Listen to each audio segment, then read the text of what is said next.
Oh, it's your boy Ryan, Northwest Sports Fanatics, back at you with a new video. Today is Saturday, May 6th, 2023, with your boy Ryan and the Northwest Sports Fanatics. Make sure you guys subscribe to the channel. Smash that like button either now or on your way out.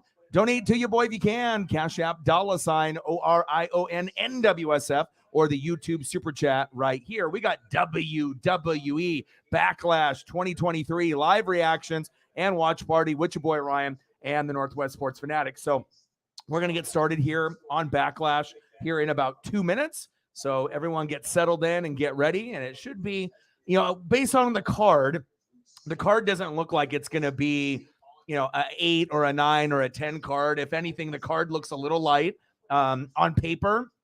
It might maybe it looks like around a 5, or a 6, but hopefully some of the matches end up being a little bit better than we anticipate. So let's go over, obviously, with one of the key matches there in Puerto Rico, Bad Bunny, Damian Priest. I'm actually looking forward to this one. This one should actually be one of the better matches, but when you're looking at the matches overall, Seth Rollins versus Omos, Seth Rollins versus anybody but Omos would have been good. Seth can make any match halfway decent to, watchable, but this is a terrible opponent for Seth. I don't understand why they keep burying him and putting him with people that doesn't really fit. I feel that if anyone should have the belt after Roman Reigns, it should be Seth. And this is just kind of a weird punishment to have him go against guys. I mean, it's one thing to be able to bring Omos up and make him better, but does anyone look at this on the card and say this is going to be the best match of the pay-per-view? Hell no. So this could end up being one of the worst. And it sucks because I love Seth Rollins. He's my favorite, that's in WWE. And then you got this match here with Bronson Reed and Austin Theory and Bobby Lashley. I'm not sure, what type of match we're going to get here. It'll be some physicality, in this match. But I'm not sure if it's going to be something that we're going to remember when it's, all done. Rippling, Zelina Vega. We kind of already know what's going to happen. We know Zelina Vega is going to be going in front of her, hometown crowd and fans. The fans will go crazy for her, but she's not going to win against Rippling. I think that's pretty clear. Bianca Belair, Io Sky, same thing. You're not going to have Io win the belt off Bianca Belair. So what kind of matches are really these two going to be? I'm not sure if we really assume anything. I am looking forward to Riddle, Sami Zayn, KO, and the Bloodline. I feel that this one might be one of the best ones of the night. Cody Rhodes and Brock Lesnar. It doesn't have the same feel as Cody and Roman, but hopefully this one ends up being halfway decent. And then obviously we know this particular matchup with Priest and Bad Bunny. So, on paper, it looks like there's going to be, there's 7 matches. Looks like there might be 3 decent matches, 2 average matches, and maybe 2 bad ones. That's kind of how it's looking, but I'm hoping that we end up getting like 4 good matches out of 7. So that way that this pay-per-view ends up not being like a 5. It ends up being like a 7 or 8, but we'll have to wait and see. Michael in the building. How are you? Lenny D in the building. How are you? We're just waiting on Sarah and a few others, and we're ready to go, man. But, when I saw it on paper, it wasn't really, I don't know. Let's be honest. The card looks bootios. Let's just be completely honest. The card does not look good. Like I said, if you're just glancing at the card as a fan of wrestling, this doesn't look good. This is like, who cares? This is not a good opponent for Ripley. This is not a good opponent for Bianca. So right there in the first 4, they could underwhelm.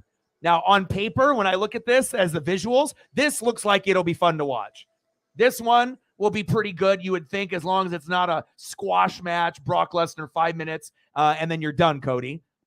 And this one, I think, might steal the show with Priest and Bad Bunny. Obviously, we know Bad Bunny is very underrated, like Pat McAfee and Logan Paul. And, if you're going to go to Puerto Rico, who's going to want to show out the most? There's going to be 2 people.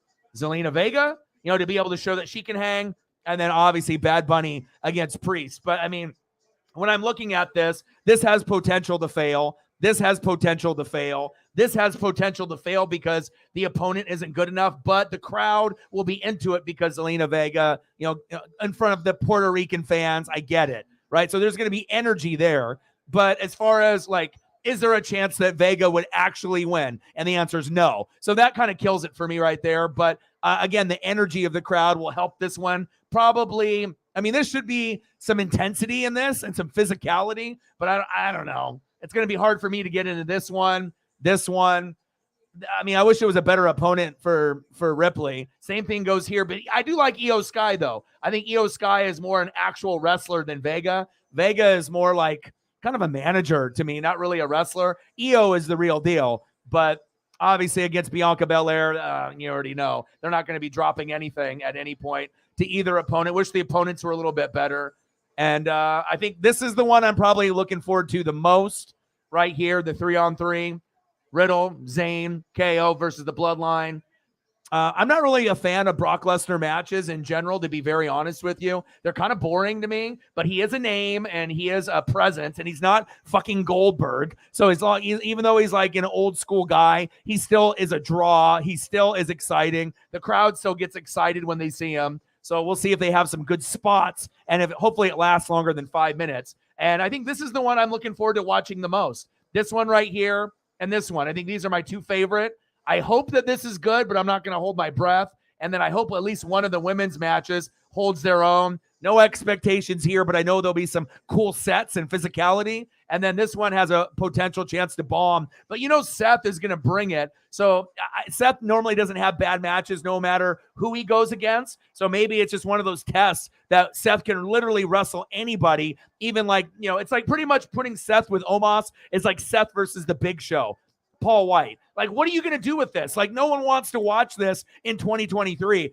You know, it's like, it's one thing if Omos is like the bodyguard of AJ Styles. I like that. That was cool. But to actually have Omos be his own kind of, you know, wrestler and, you know, his own guy, I don't know, man. I know Vince McMahon loves big guys, but there's nothing about Omos that makes me want to go buy the figure, go, you know, buy a t-shirt. I mean, what's so special about him besides being tall? You know what I mean? There's nothing exciting about him. He's not an Undertaker. He's not Kevin Nash. He's not even Kane, for Christ's sake. So I don't know, man. Definitely don't agree with the booking, but we'll see what happens. Daniel in the building. How are you? Oh, yeah.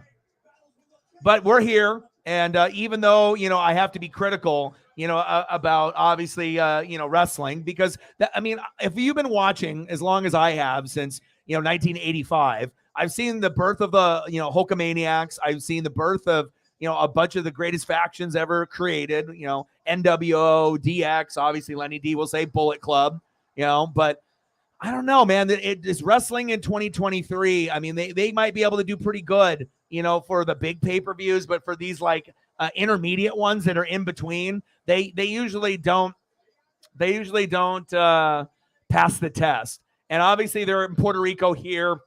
And it's like when they go to Saudi Arabia, you know, it's almost they're just trying to make money and they don't really care about the card. You know, there's not a lot of storyline built in on every match. Some of the matches are just kind of thrown together, like kind of last minute, it feels like. Seth and Omos, like, what? You know? So this is just them expanding, trying to sell merch, and going somewhere they normally don't go in Puerto Rico. Now, you know, for me, that, like I said, I can read between the lines. But with all that being said, do I still watch every month, even if I think it's going to be shitty? Of course I do. You know, I watch Raw, I watch SmackDown, I try to watch NXT, I watch Dynamite, I watch Rampage. But, I mean, when you just look at the card, I don't know, man. I'm not sure what I think. But at least they're starting off with Io Sky is going to give you more energy than Vega, even though the crowd will be behind Vega and Bad Bunny. And this is one of the coolest intros in wrestling right here. The music, it definitely has a Japanese kind of techno vibe. I like Io Sky. I like the intro. It's incredibly dope. Like, if you had this in Japan, if you had this in AEW, the fans would be a little bit more excited about it. I feel like the WWE fans are, I think they take her for granted, and I think they take the intro for granted. It's actually one of the better ones in wrestling. And if it was in a smaller promotion, the fans would appreciate her a lot more. Not only the intro, but the song, the whole vibe of it. And that's just the problem, I feel like, with WWE fans, you know. I don't know if they really understand what good wrestling is if you only watch WWE. If that's the only thing you watch and you don't watch any AEW, NJPW, ROH, or anything else, it's going to be hard to really have a good gauge on what good wrestling is and what isn't. That's facts.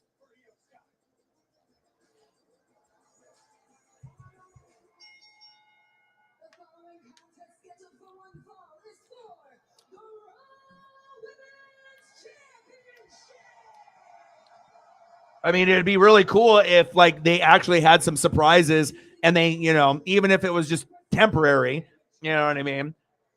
But I mean, does anyone really think that she's going to grab the belt? Crowd is cheering her name, though. They're pretty passionate there. And you got to think they're going to be pretty passionate for everyone. It's Puerto Rico, and they don't get shows very often. So that was kind of cool. I didn't expect that. The crowd is lit. So at least that's one thing that they got going for it, that the energy in the crowd is a 10. So even if the matches, some of them are 5s, the crowd hopefully will be engaged the whole match, and that will kind of carry the momentum and the energy of the pay-per-view. Because like I said, the fans are everything. You could have great matches, no crowd, and it won't feel like it's a 10 out of 10 pay-per-view. But you can end up, having an energetic crowd, a 10 out of 10 crowd, have a few 5 out of 10 matches, and still the pay-per-view could end up being a 7 or 8. And that is big facts. The crowd is everything in wrestling. And here we go. Bianca Belair, Io Sky for the belt. Let's get it. Oh, foreign countries always have, Clash at the Castle. I mean, it doesn't matter if it's in like Wales or in Europe. I really feel Canada, they can go anywhere. And I think the crowd is better than the US. And that's sad, unless it's like somewhere specific, like, CM Punk Chicago, and there's like a history there, or New York. But there's only certain places where you're actually going to get very rowdy crowds. Philadelphia, New York, Chicago. A lot of these have ECW ties or old school WCW or WWF ties from back in the day, but you are correct. I mean, that's why anytime they go to Canada, it's always awesome, regardless if it's Raw, SmackDown, NXT TakeOver, or, just an event like this. Oh, yeah, Philadelphia, crazy, man. And hopefully we get some people to come through. I don't know where Sarah is, if she's sleeping or she forgot that the stream was going on here today, but hopefully we can get some people to come through, because I could have done the Mariners game versus the Astros, or I could have did the Dodgers and the Padres. So I decided to do this. So hopefully we get the proper turnout, so that way we can get some views, and hopefully we can end up having some donos throughout today too. I mean, since this is full-time work for me.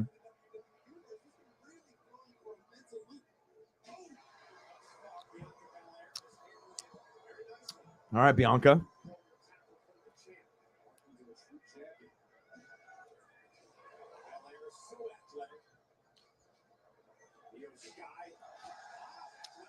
Yeah, crowd is obviously going for Io Sky. It's cool. It feels, the Puerto Rican crowd kind of feels like a Canadian crowd or Asian crowd or a European crowd, where like they're not really going to be going for necessarily the belt, holders. They're going to be going for the upset. They're looking for change, something different, So they're booing Belair as as if she's a heel, even though she's not. And that might have been the first thing that surprised people when they saw this, because I don't know if they thought the crowd would be this good. I mean, lots of alcohol has been consumed. They're passionate. I mean, I can only imagine when Bad Bunny, Damian Priest, obviously do their match, and obviously when Zelina Vega gets out there, the crowd will be probably extra.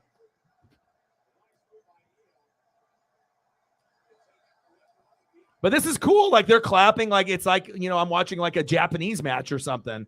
I'm very shocked. They're very, very good. And if they have an energy like this, I guarantee they will be back in Puerto Rico sooner than later. Oh, look at this submission.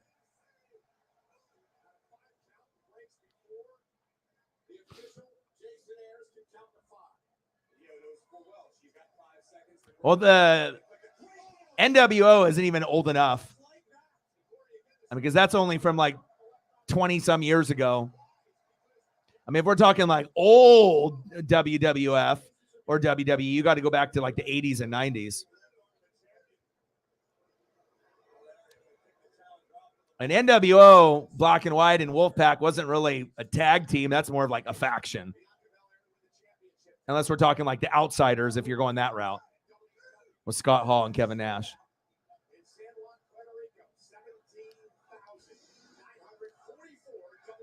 Wow, 17,000 fans. I would say it sounds much more. So they're bringing the energy. 17,000 fans. It sounds like there's like 30 or 40,000 there. So good for them. Good for them for bringing that energy. It's like when I go to Ducks games, the capacity is only like 40, 50,000.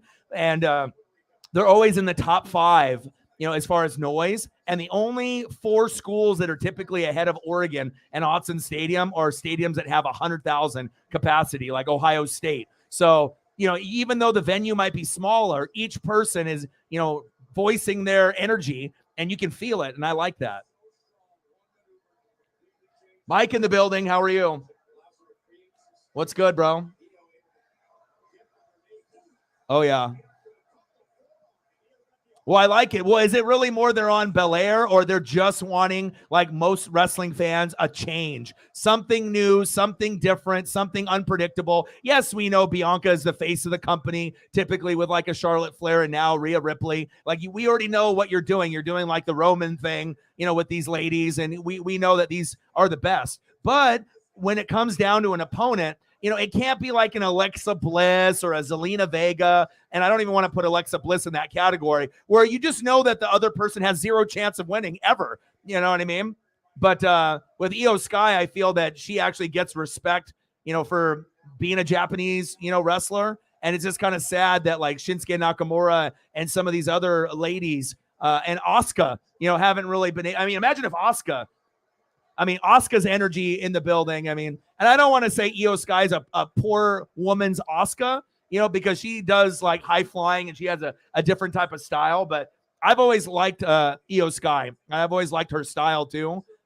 It's just I wish they had more people. It's like obviously pairing her up with Asuka in a tag team would make sense. And obviously her and Asuka going one-on-one, if Asuka would ever get the belt, that would be the proper way to do it. But even though Io Sky is a smaller wrestler, she can hang with anyone, and that's pretty rare because some of these other females cannot hang with the big dogs. A lot of them are not on the Charlotte Flair, Bianca Belair, Ripley level. It's very clear, It's like if they were going to end up, dropping the belt, it probably would only be temporary, like a day until Monday Night Raw, the next pay-per-view. But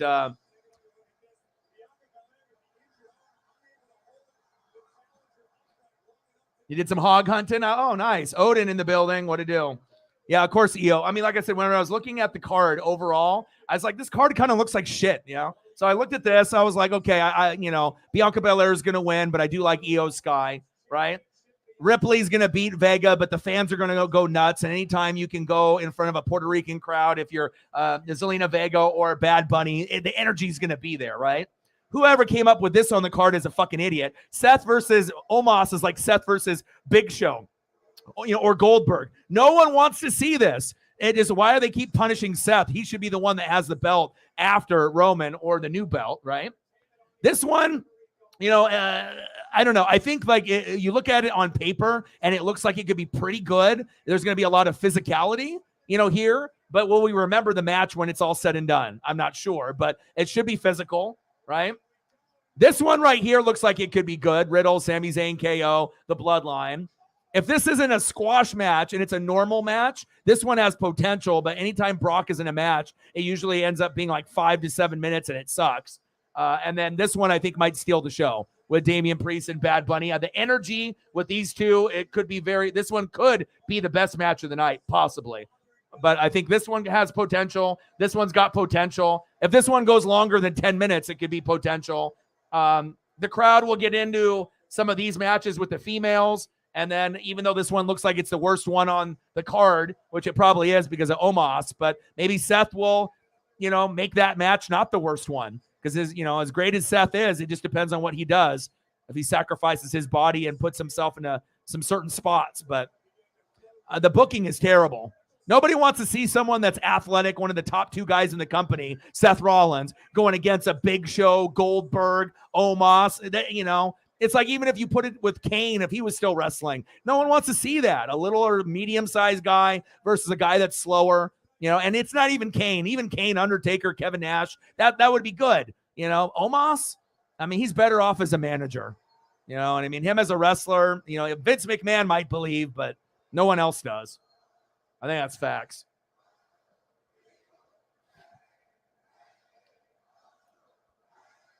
Well, hope everyone is doing good. Glad you got a chance to go hunting. You know, I spent some time with Paisley, took her for an hour walk, and did some errands, and then we're here and we're grinding it out.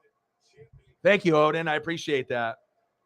And I have no idea where Sarah is. I imagine maybe she fell asleep and took a nap during the afternoon and whatnot. So she hasn't messaged me at all. So we'll see what's going on with her. One-handed, but obviously Io Sky. Oh, dropped her on her fucking neck almost right there. It's like they were trying to flip her over, and that looked kind of a fuck up there. 1, 2.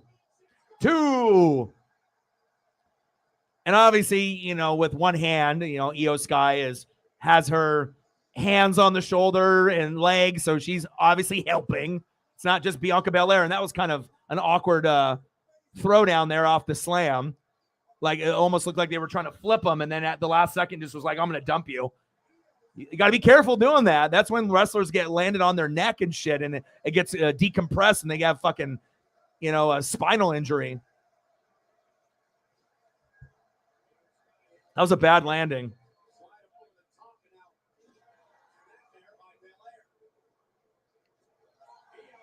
Nothing in the Cash App yet, Odinson. I imagine you're in the process of doing that. I appreciate you. Appreciate you, bro.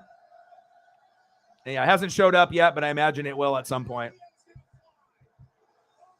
But the crowd, like I said, I anticipated the crowd to be pretty good, but I didn't think it would be like a Clash at the Castle kind of crowd, a Japanese crowd, a Canadian crowd, and that's what we're getting tonight. So even though the card, might be a 5 out of 10, the energy from the fans could possibly make this a 7 or 8 when it's all said and done, even with half of the matches not being good, which is pretty crazy to think.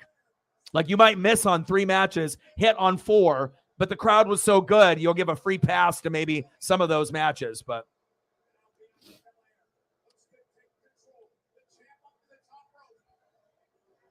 Cyberpunk in the building. How are you? So far, so good here with the crowd in Puerto Rico. Oh, Bianca trying to go for high risk. Get her, Io.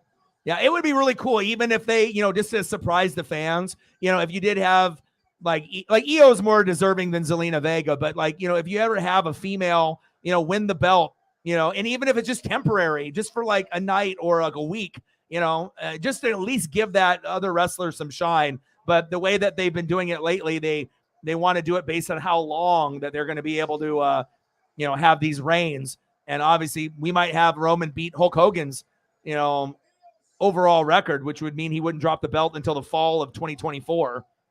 2. And then obviously with Ripley and Bianca Belair, I mean, you can have the belt on him forever. At some point they got to drop it. But if you do drop it, who do you drop it to? I would think Asuka is the one that's very well deserving. She should be one that has the belt.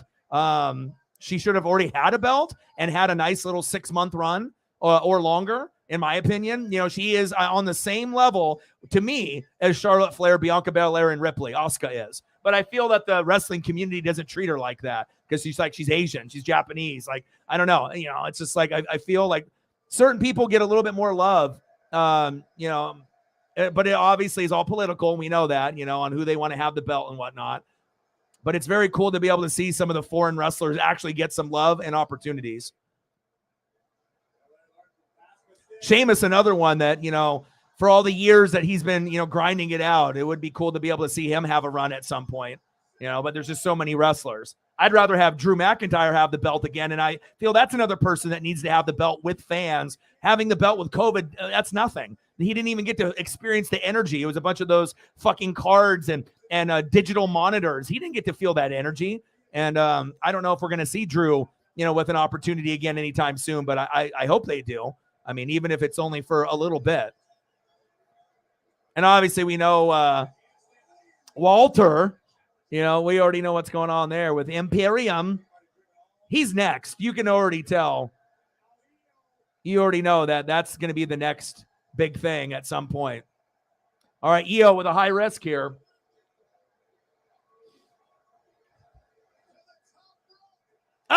Oh, nice high risk.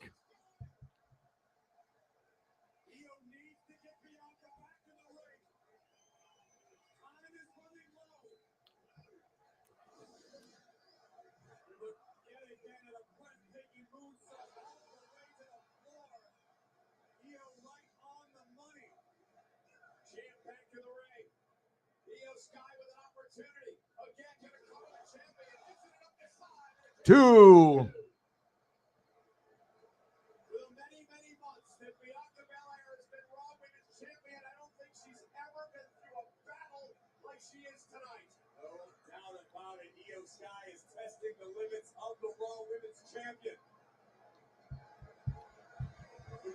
Which of these two women is willing, which of these two women is able to dig down deeper to find that next gear to finish the job. Io just bulldozing the champion in the corner now. Belair perched on top. All right, now it did. Thank you, 3. I appreciate you guys. Yeah, I was just gonna message you on your text message and stuff, because sometimes we know it takes a little bit, and then I don't know why it did that. But shout out to the 3 of you, because it was just sitting there and I didn't see anything. You guys are the best. Shout out to Odin's son, Cyberpunk, and Mike, all donating and supporting the cause to make sure that we have a good night tonight. Thank you so much. Thank you, thank you, thank you. I appreciate you guys tremendously. You have no idea. Oh! Thank you, 3. 1, 2, 2.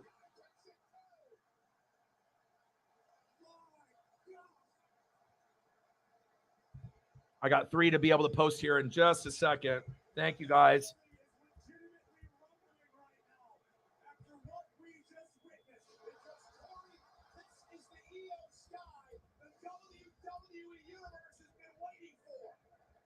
Yeah, this was, I to me, when I saw this, I thought this potentially could be like a 7, on paper. I did not anticipate the crowd to be this lit. And so the crowd is a 10, 11 for that matter. So this match goes from being, maybe like a 7 to like closer to an 8 or a 9 as far as an opening match. Now, if you could actually get Io Sky to win, then the opening match would be a 10, because the crowd is a 10, and then you got something you never thought would happen, right? But we already know that Io's not going to win.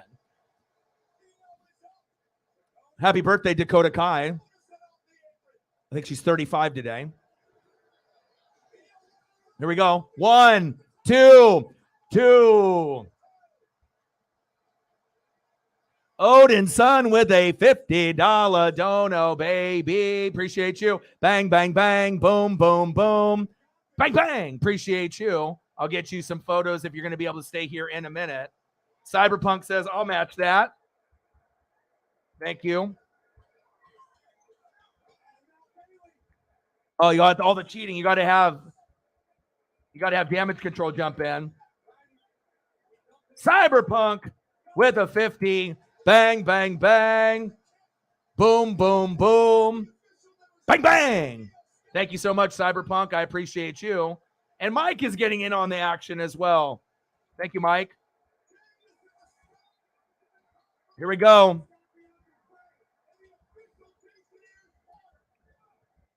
And then, oh, she missed. And then Mike with a 20. Oh, Bianca at the top here. It's over. Here we go. And now it's done. Good sell by Io. 1, 2, 3. Great match to start off. $20 dono from my boy Mike. Bang, bang, bang. Boom, boom, boom. Bang, bang. Appreciate you. You 3 are the OGs. Thank you so much. Appreciate you guys.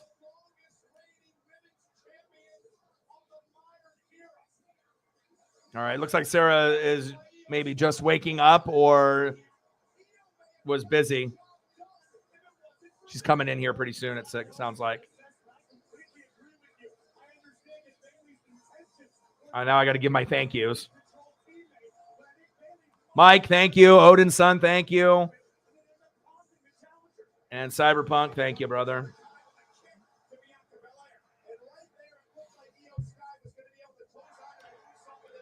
Are they? Oh yeah, that game started at That game started at 4. I was just about to ask you what the score was. I'm so hardcore into the NHL now. I actually do try to watch every single matchup in the playoffs now, and I believe there was only one matchup today, right? What was it? The Oilers and the Vegas Knights, Vegas Golden Knights. 4-0 Edmonton. Oh, holy shit! Wow.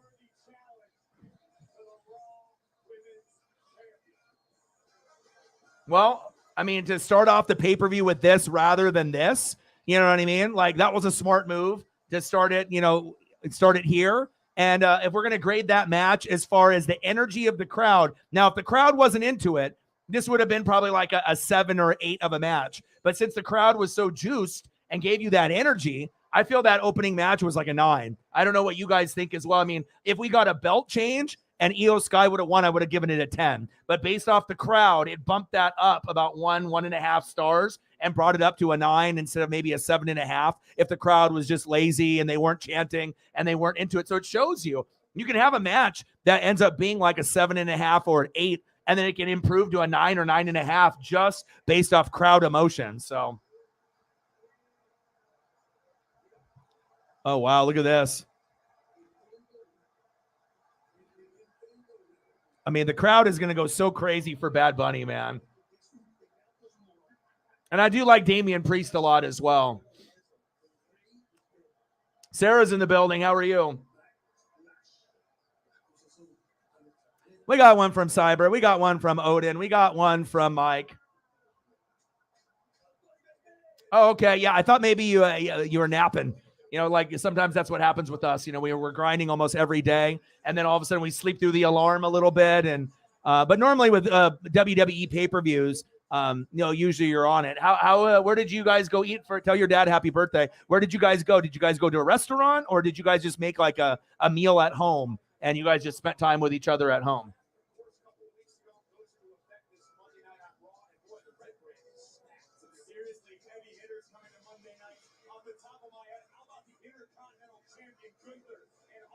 Did you get a chance, Sarah? Oh, you're at a restaurant. Did you get a chance to see any of that match, or did you miss it? It will be something that I would recommend watching. Like normally, I'm like, certain matches are not worth rewatching. That one is worth rewatching again. That one was actually really nice. Ooh, Outback Steakhouse. Savio Vega. I know. I was just about to make sure. I was going to say if it's Cyberpunk or Odin or Sarah or me, I was going to say someone had to have pointed that out. That was Savio fucking Vega, man. You missed it? Yeah. The energy in the crowd, Sarah, is incredible. It's just like Clash at the Castle, like an England or Wales crowd, a Japanese crowd that's super into it, a Canadian crowd that we know it's always lit. USA, United States of America crowds are pretty lame. Let's be honest. I mean, unless it's Philadelphia, New York, Chicago, and there's something going on to make them get excited, but it shouldn't be like that. The excitement, should be like a puppy greeting you at the door every single day, like Paisley, excitement, no matter what it is. And like I said, look at the card. The card isn't even that great, and the fans are just making it awesome so far. And gosh, I wish Seth would have matched up against anybody but Omos. But if anyone can make this match somewhat, okay, I would assume it would be Seth. Just like a Randy Orton, when you have someone that's a legend, they might be able to carry the match, but I don't really know what kind of spots. I mean, what are we going to get? Punch, kick, like a Hulk Hogan type of move set from Omos, leg drop, choke slam, body slam. I mean, so basic, man. It's like, just because you're big doesn't mean that, you're going to be entertaining. And on top of it, Omos can't talk. So it's like you got a guy that's really tall and he's a shitty talker. So you're not good on the mic. You're just big, and you're not even really that good of a wrestler. So you're not good on the mic. You're not really good as a wrestler. All you are is tall. That's not a good look. You only have one of the three things, but I guess for Vince, it don't matter, I mean, Omos needs a manager, but he is the manager. So we'll see how it goes. But yeah, I would definitely recommend watching that first match over again. And within the first 30 seconds with the crowd pop and them, booing, and them booing Bianca as kind of a heel, even though she's a face, and then, cheering for Io just as the underdog, even though they probably knew what was going to happen. But that kind of took me off guard. I was hoping the crowd would be really, really intense, and I knew it would be very, very loud for this, for obviously Zelina Vega, and I knew they were going to be very loud for Bad Bunny, and I love Damian Priest too. So I think this is kind of cool, where even though it's not like necessarily a main event, it's almost like a gimmick match with like a Pat McAfee or a Logan Paul and Seth Rollins. But Damian Priest is nice, man. Like I said, I love the faction. I love Judgment Day. And I think Damian Priest is very unique. It's like he's got a unique tone. He's got a cool voice. He's got a cool look. No one, looks like him. No one wrestles like him really either. So we'll see how it goes. Let's go, baby.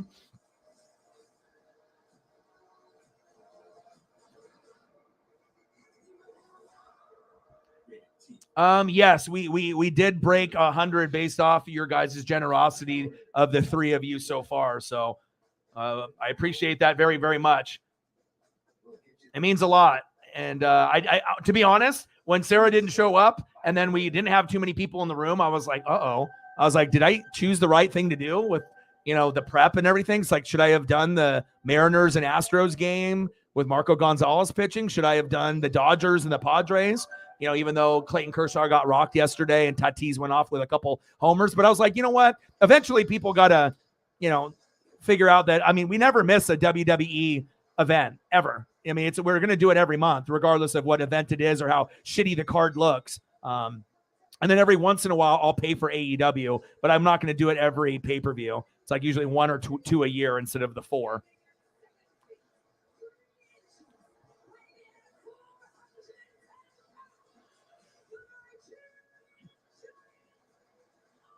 And then instead of saying Nigerian Giant, obviously if they did the Nigerian Nightmare like Christian Okoye, but they probably didn't want to steal that, because then obviously Christian Okoye and other people, Chiefs fans, would be saying something. But obviously Nigerian Nightmare sounds a lot better. But then also you already got the American Nightmare with Cody Rhodes, so that's another reason why you can't use that. But I feel that, this is just like the Giant Gonzalez or any other big guy that is not impressive to me whatsoever.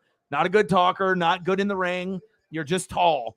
And there has to be more to wrestling than, making matches like this. This is something that they would have done in the 80s or 90s. Not now. Not now. Vince is just so far in the past. And even if Triple H was like signing off on this, like no one in their right mind can think that this is going to be, an entertaining match through and through. But again, Seth is so over, that the crowd will be into it. He'll be chanting and everything. And Seth will be able to do some moves. You're going to get the power moves from Omos, right? You're going to get the strong power moves, the choke slams, the power bombs, body slams, stuff like that. But I don't know. I'm not impressed. I could go the rest of my life without seeing him. Now, if it was like Seth and Bobby Lashley, I wouldn't really like that matchup either, but it's much better than Omos, And I love Seth. It's my favorite. I just hate seeing Seth with a garbage opponent. Logan Paul, Omos. Like, why is he trying to bring everyone and get everyone over just because he's over? Like, can we really just understand that Seth Rollins is like the number 1 or number 2 guy in the company behind Roman? Like, he's the guy that should have the belt and should be running the company. You know what I mean? And the company would be in good hands. You could create a faction. You could have him and his wife, Becky. You could end up, having a new faction with him and some other people. Or they could do the solo thing. It's one of the last great things in WWE that's left, in my opinion, is Seth Rollins, and they don't use him properly. It's just disgusting. Last 5 years, he's only had like 1 belt opportunity. Like having like a United States belt for Seth Rollins is like a slap in the face. The guy should have Intercontinental or the World Championship belt. That's it, unless it's like a tag team belt opportunity. He's just too good. And, he shuts his mouth. He doesn't complain. And that's what I was saying before. I feel that, Cody Rhodes can go through this storyline, but he's not as deserving as Seth Rollins after what Seth has been doing for the company since he's been there. How many shitty matches have they dragged him in the mud with? It's like, but I know eventually he will end up having a belt, and, he's completely so over. I mean, when they were in France, they did the oh for like 10 minutes. Omos was like, shut up. I'm going to kick him in the face. I mean, it almost, Seth is so over, it's almost Daniel Bryan status.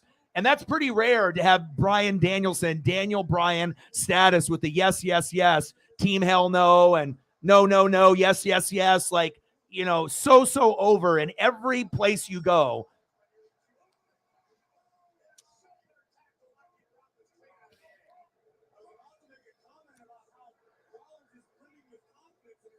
I'm just sick and tired of Seth being buried.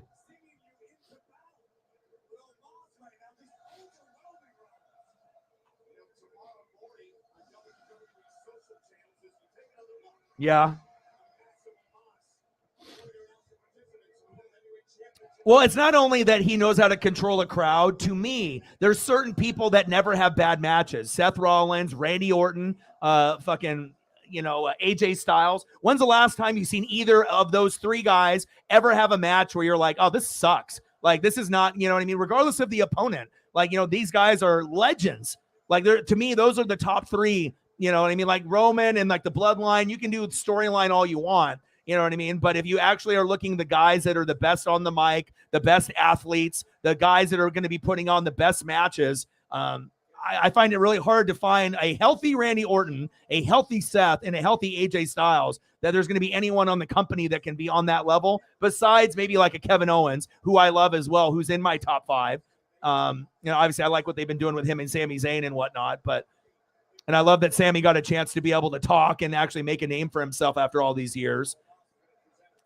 But I mean, I don't know. As far as like, who I like and who I don't like, I mean, I like more of the wrestlers in AEW, obviously. But if I can get AJ Styles in good matchups and Randy Orton, I hope he comes back. But we already know, how that goes with that back injury that he had, like same thing as Shawn Michaels. So pretty much right now, it's like I got KO and then I got Seth kind of in the spotlight. Always, no problem. Yeah, like I said, I figured that either you had something going on, and then obviously I remember you said something about your dad's birthday, but I didn't know what day you were going to celebrate that at. So I'm glad that you're here. And make sure you go back after we're all done tonight. Make sure to go back and watch that Bianca Belair Io Sky match. Like I said, I normally would never say go back and watch matches, especially on WWE pay-per-views, unless it's like a really, really big deal, like main event. But that one is I probably will go back and watch that match again. That's how good it was.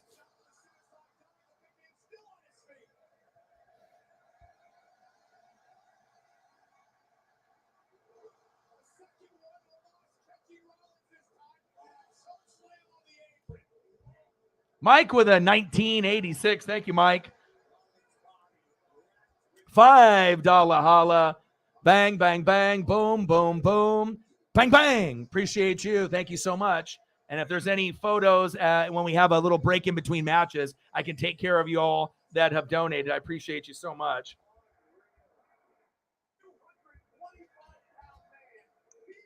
Said for just years that are important to me. Mike, I love you and I appreciate you. And thank you so much for being so appreciative and being a part of the crew, man. We really do enjoy, having you in the room. Obviously, when people can donate, that's the biggest form of love and appreciation for someone, that has a channel trying to do something that is a dream. So, I mean, without, generosity from people like Odin's son and Cyberpunk and Mike and Sarah, this isn't going to be possible for me. So thank you so much, man. And like I said, you made me love NASCAR again. And I might not be able to do the streams every week just because the tube isn't going to, help me out with that. But I do want to do some again. I have to be able to be smart about it, but I'm still going to keep watching. Thank you so much, Mike. I appreciate you more than you know. Bang, bang, bang, boom, boom, boom. Bang, bang. 1986. Thank you, bro. I appreciate you so much. Thank you.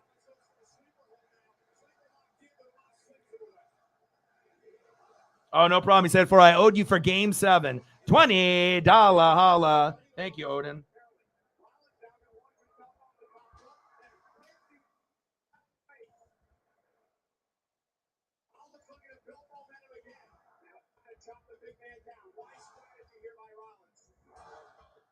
Thank you, Odin-san. Appreciate that. Odin-san with a 20. Bang, bang, bang. Boom, boom, boom. Bang, bang. Appreciate you. Thank you so much, brother. Love you, brother. Thank you, guys. I appreciate you very, very much. Seth, what are we doing here? Pedigree. Oh, I always get nervous when I see big guys trying to do reversals like that, because how many times have you seen someone trying to do a reversal like that and they don't push hard enough and the guy lands on his head? That always makes me nervous as hell, because a lot of times the bigger guys are a little reckless and they're not paying attention, and obviously they know the other guy will sell the move, but you got to flip them over properly so that way they don't land on their head momentum wise. Always makes me nervous, because you already know guys like AJ Styles will do it the right way. Seth, Randy Orton, KO, you know what I mean? But when you get these bigger guys, it always makes me nervous with the reversals. Like, oh, I hope they sell it correctly. I hope they know what they're doing.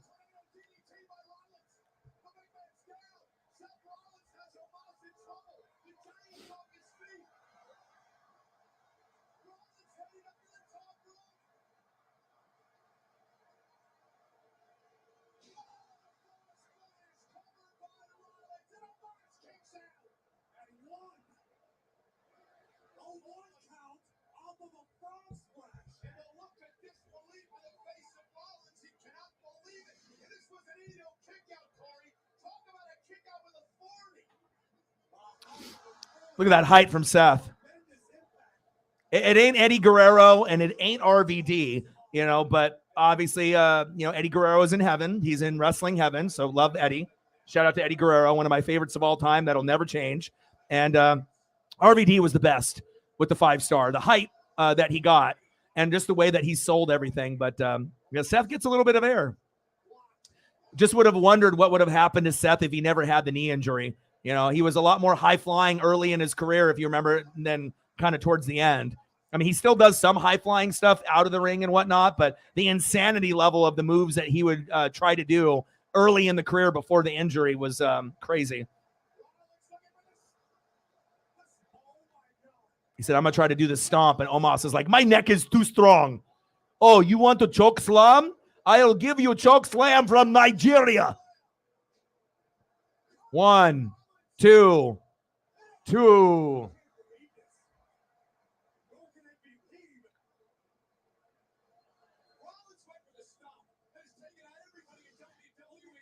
All right, let me, thank you, man. I appreciate you.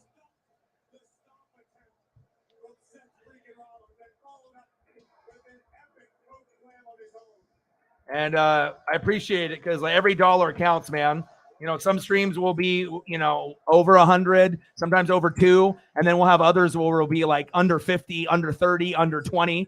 So thank you so much, man. I appreciate you very, very much. $10 holla from Odin-san. Bang, bang, bang, boom, boom, boom. Bang, bang. I just had to wait for Cash App to have it processed and whatnot. Thank you, man.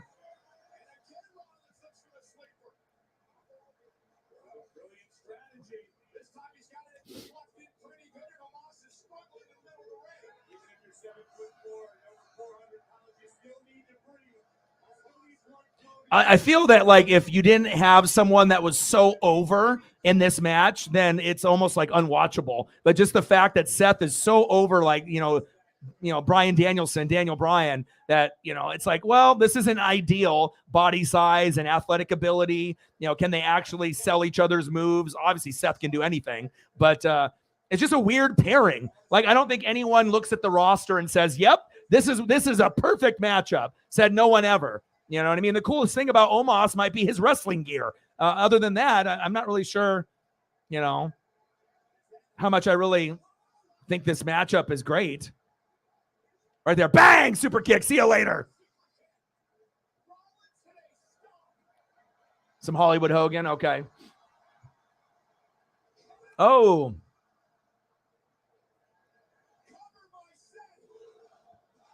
Is that uno, dos, tres? Okay, Puerto Rico, I love it. I like the energy, and that's one thing that they're going to do another show here, and hopefully they get something better than Backlash.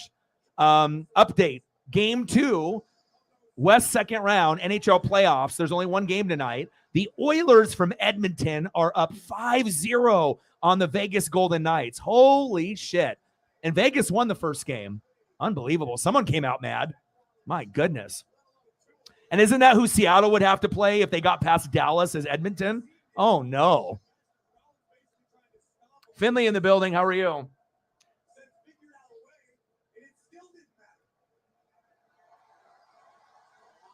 Slaughter to prevail. The only Slaughter I know, Odin's son, is Sergeant Slaughter in G.I. Joe and in WWF. Are you going to go? Oh, Seth on the top rope. A stomp from the top rope. Now it's got to be over. 1, 2, 3. All right. All right, so starting it off, I would say that with the energy in the crowd, this was like a 9.5. With this one, I mean, the crowd is into every match because they're just excited that the stars are there. But this one, you know, it was you know what I mean? I mean, overall, I mean, what would we say? This one is a 9.5, but this is what? A 5 to a 7? I mean, I love Seth Rollins, don't get me wrong, but I can't just give the match an 8 or a 9 because Seth is in it, you know, even though he's my number one guy. I mean, is anyone really going to remember this match? Like, you know, this was probably like, what, a 7? That might even be too generous to give this match a 7, like 6 to 7, you know. On paper, it looked like a 5, you know, unless Seth did some crazy shit. So one good match, one bad match so far. Good and then bad. And we'll see what we get after this.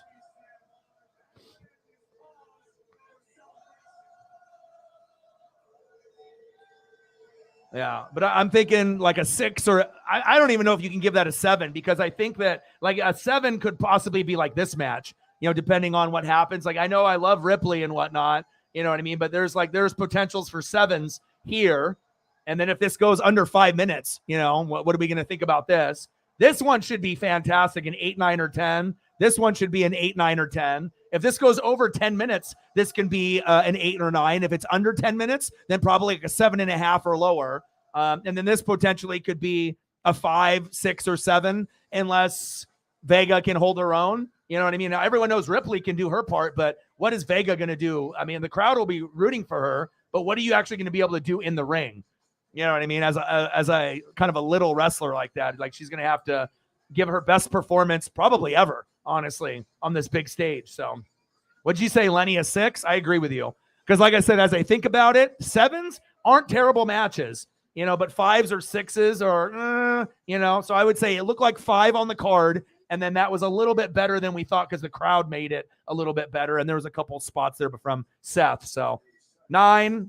Solid 9 on this one to start off the pay-per-view. It would have been a 10 if Io would have took the belt from Belair, but we knew that wasn't going to happen. And I think we can agree, you know, this was a 5 or a 6. You know, I think 5 might be too low, you know, because I've seen matches worse. So I think Lenny got it right on the head. We go from a 9, 9.5, and then a 6, and then we'll see what we have left. So one good match, one bad match, and we have 7. So potentially 4 good matches and 3 bad ones is kind of what we're looking at, you know, or 3 good ones, 2 good ones, and 2 bad ones, you know, so it's like, you know, 3 elite, you know, 2 good, 2 bad, you know, and if we get that, 5 out of 7 ain't bad, but I don't know if we're going to get 5 out of 7. For me, it feels like we're going to get 4 out of 7, you know, and hopefully it's not 3 out of 7, you know, but the crowd is very juiced, so that's good.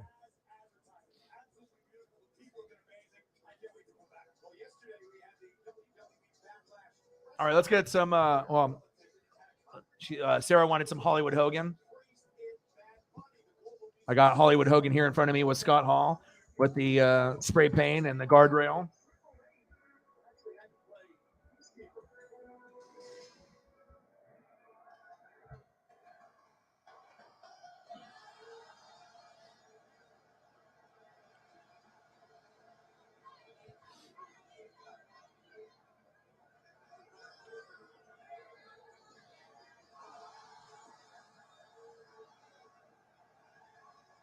The crowd is like, they love Bad Bunny, man.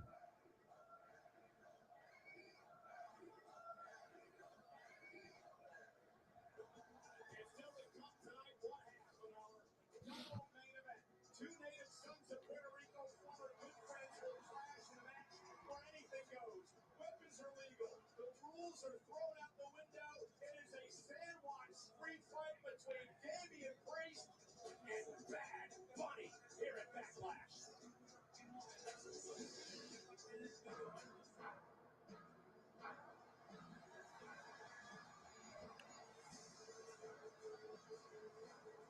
When you're NWO, you're NWO for life.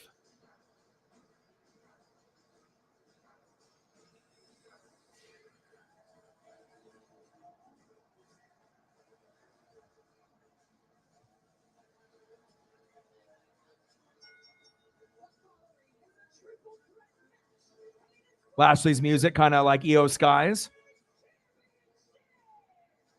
Hogan, Rock, Kane. All right, we're up next. And then this one, I mean, when I was looking at it, it looks better than this.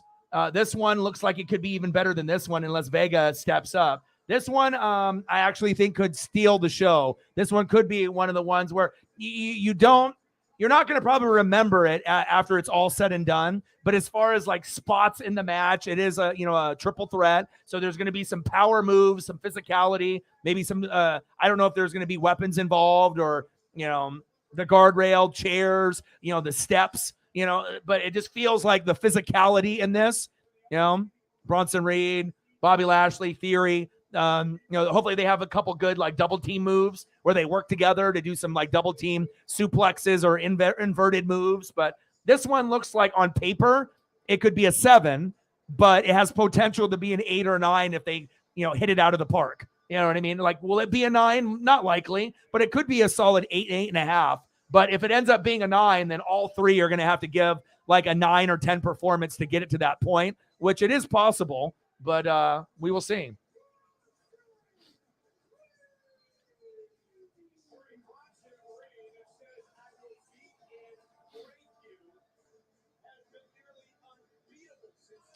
Yeah, so I think going in, this one actually is kind of intriguing. And I'm not like much of a Bobby Lashley guy. And I don't want to be a Bobby Lashley hater, but he's just one of those guys that he's such a good wrestler, but he doesn't have memorable matches. And I know we say that every pay-per-view. It's like every time I see Lashley, he can be in a main event or in a jobber match. But do I actually remember what happens like a few days later or a week later? And a lot of times we just forget because there's not a lot of memorable things that happens in his matches. But with all that being said, I actually like this triple threat based off the wrestlers. You get Bronson Reed, who's physical, big. He's like kind of a Bam Bam Bigelow, bigger guy, but he's athletic. Then Lashley, he's got the muscles. He's got the look. He's good on the microphone, right? He's got power. He's got a little speed. He got a little agility. And then you got Vince's boy. Obviously the John Cena of 2023 didn't really work out the same way that he probably thought with Vince not in his corner anymore, even though Vince is probably still trying to push and lobby for Theory to keep moving up the ladder, just like Imperium with with their studs there as well. And then he's got a little bit of power, athleticism, poor man's John Cena. So like I said, on paper, this one looks like 7 or 8, and hopefully it ends up getting an 8 or a 9 to kind of raise the card, because we just went from like a 9, 9.5 to like a 6. So this one needs to be at least an 8. But if it ends up being a 9, then the card is, the trajectory for the card is going on a better level. And then this one looks like it's going to be a 7, but maybe with the crowd and Vega does great, maybe this one ends up being at like an 8 or a 9 or close to this. But again, Io Sky and Vega are completely different wrestlers. Io can actually wrestle. Vega, she's more of like a manager to me, kind of like Omos. And when you have guys that are more like managers, then usually the matches underwhelm a little bit. So we will see.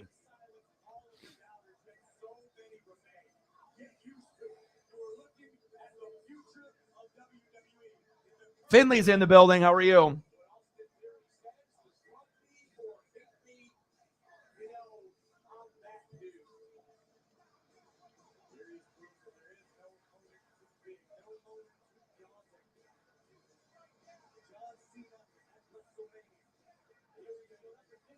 Yeah, you guys have all like met him and had personal relationships, and you have to understand where I'm coming from. You know what I mean? It's just that he's got the mic skills that have improved. So before he couldn't talk on the mic, and he got gradually better and better. So I'll give him some credit for that. His mic skills have gotten way better than what they used to be, and he's better than an Ahmed Johnson. I just would wish that they would like book him better. And I just think sometimes with the matches he has, you know, you just don't remember. You know, like they need to create better spots for him to have more memorable moments in his career. So that's WWE's fault more than I think Bobby Lashley's fault. You know what I'm saying? But he's got the roids, you know, steroid look. He's got the look of a wrestler in the 80s and 90s. Mike skills have improved. He's pretty good in the ring. He's fast. He's powerful. You know, he's not boring. You know what I mean? But I just want more memorable stuff from him because, like, I just feel that we don't remember his matches when they're done. And I don't think I'm the only one that notices that. You know what I mean? And I don't know what we need to do to get Bobby Lashley up to that point, you know, whether it's, you know, Intercontinental Champion, a feud with Imperium, maybe tagging him up with another wrestler. You know, I don't know what we need to do. You know what I mean? A faction, you know, which they already kind of had in place and they broke that up. But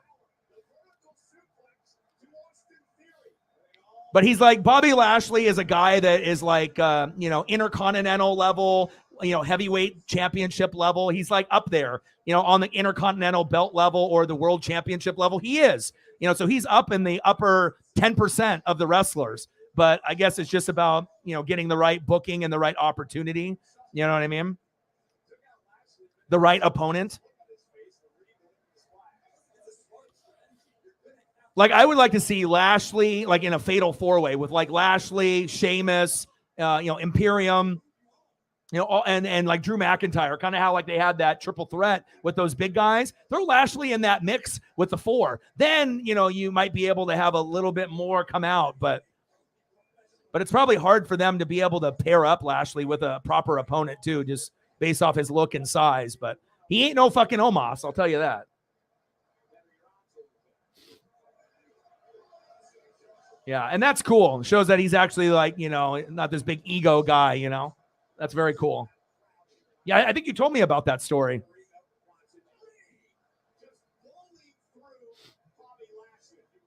Yeah, bring back the Hurt Business, just like Walter said.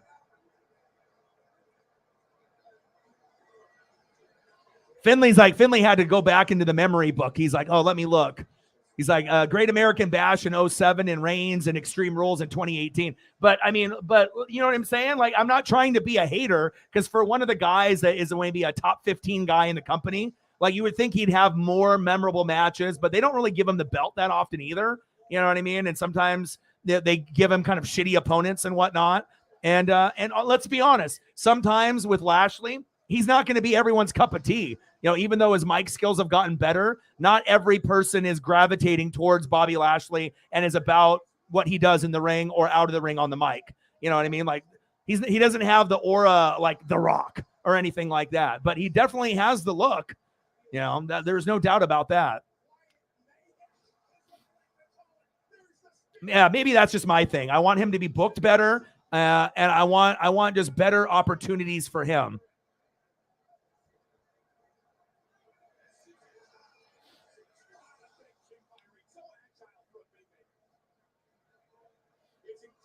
Let's fight about it.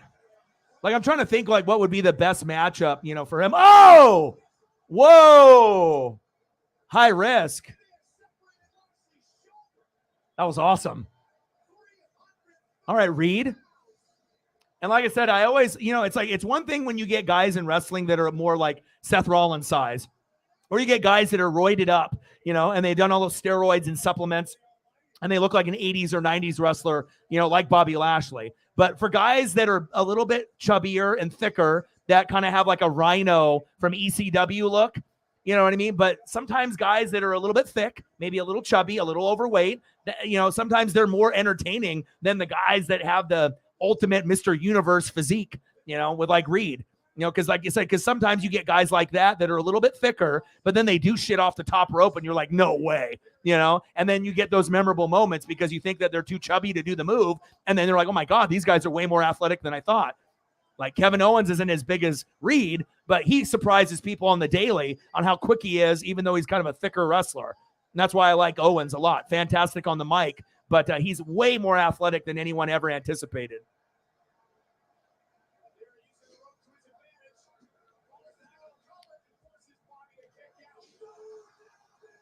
Uh-oh.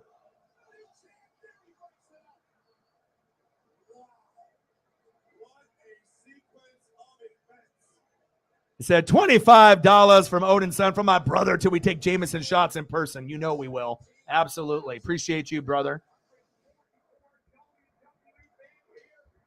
$25 dono for my boy. The best in the business. The true original OG. Odin's son. $25 dono. Bang, bang, bang. Boom, boom, boom. Bang, bang. Appreciate you. $25 holla. Thank you so much, brother. Appreciate you guys. He said, I say he should use the Farouk finisher, the Dominator. Yeah, and like I said, I liked Ahmed Johnson back in the day, and he kind of, he's got more personality and, better wrestler than Ahmed Johnson, but for a guy that had that physicality and that look, I mean, that's the closest, comparison. And Lashley's better, than Ahmed Johnson. And another thing is, who remembers Ahmed Johnson, really? Like another guy that has the physique, but you don't really remember his matches. Oh, look at this. Oh, Reed is helping him out. Ooh. Oh, he only could bring him up so much there. Nice. How much does Reed weigh? Someone look that up for me right now. I mean, obviously it's three bills, but what is Reed's weight right now? Shout out to all the goats in the room. Thank you, Odin's son. You and Sarah and Cyberpunk and Mike are just fantastic people. Oh, like right there. Like if you saw Bobby Lashley do that, you would have been like, oh my God. But for Reed to do that off the top, you kidding me? Wow. And Lashley loses the opportunity. But like I said, out of like the matches, like sometimes it's that bigger, chubbier, overweight wrestler that does something that's unbelievable. Like even though Reed didn't, he didn't connect on that, just the fact that he could do that, like, those are things that I don't know, maybe I just remember, you know what I mean? And then from this match, it's like out of all the moves that Lashley did, like, what am I remembering? Like, it's like, I don't know, maybe a new move set for Lashley needs to be incorporated.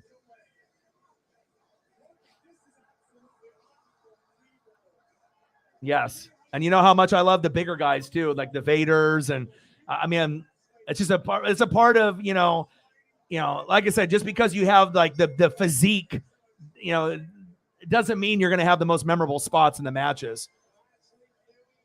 I like rooting for like the underdogs, the kind of like the little guys, like the Spike Dudleys, the Bryan Danielson, the Daniel Bryans, or the guys that might be not the traditional look of a normal wrestler, but they end up being incredibly entertaining. Yeah, they think they probably need to do the Hurt Business back again. You're starting to dig Theory? Well, he's going to come off like Dom, like a heel, because no matter what he says, it's Vince's boy. No matter what he says, he's going to get booed. So he's not like he's even trying to get booed. He's just going to get booed for who he is. So, but obviously you can tell they tried to groom him to be John Cena 2.0. But not John Cena, obviously. All right, what's next on the card? So we had this one was a 9.5. The crowd was fantastic, right? Then we did this match, and even though Seth Rollins is my favorite and he was in it, this was a 6, and that's pretty much Omos, right? Then we have this match right here, which I thought on paper looked like it could be maybe a 7, but with potential to get to an 8 or a 9. What would we say that this match was? It was better than this one, and if this was a 6, then this one has to be what, an 8? I mean, like I said, I think it was better than a 7. There was some good spots there, even though some spots didn't land.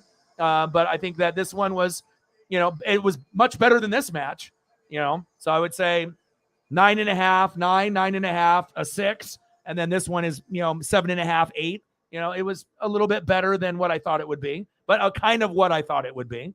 And then I guess we'll see where we're going to go next. Are we going to go here?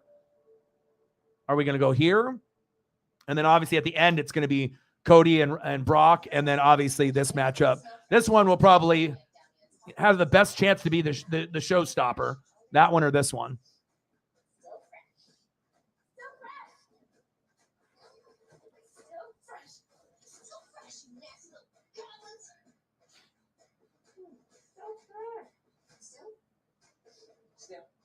Seven.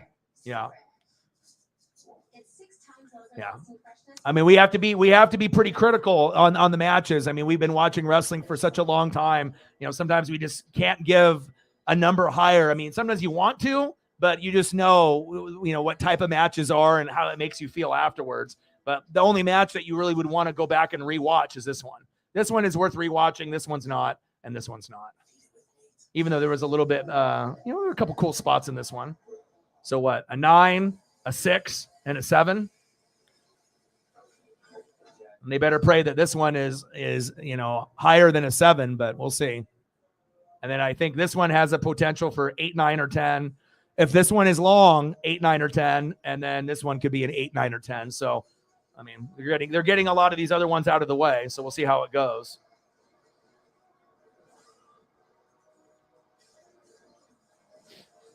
LA Knight. LA Knight has charisma. He would do very well on AEW or WWE. It just depends on if they want to, give him the belt to get him that notoriety. Because I feel like, with all the matches that he has, it's not going to mean anything unless he actually has the belt. If he's got the belt, whatever belt it is, and then they can build the storyline around him. But he's got charisma. He actually is a pretty good wrestler. It just depends on, what they decide to do. And they have so many wrestlers and not enough belts, unfortunately. So.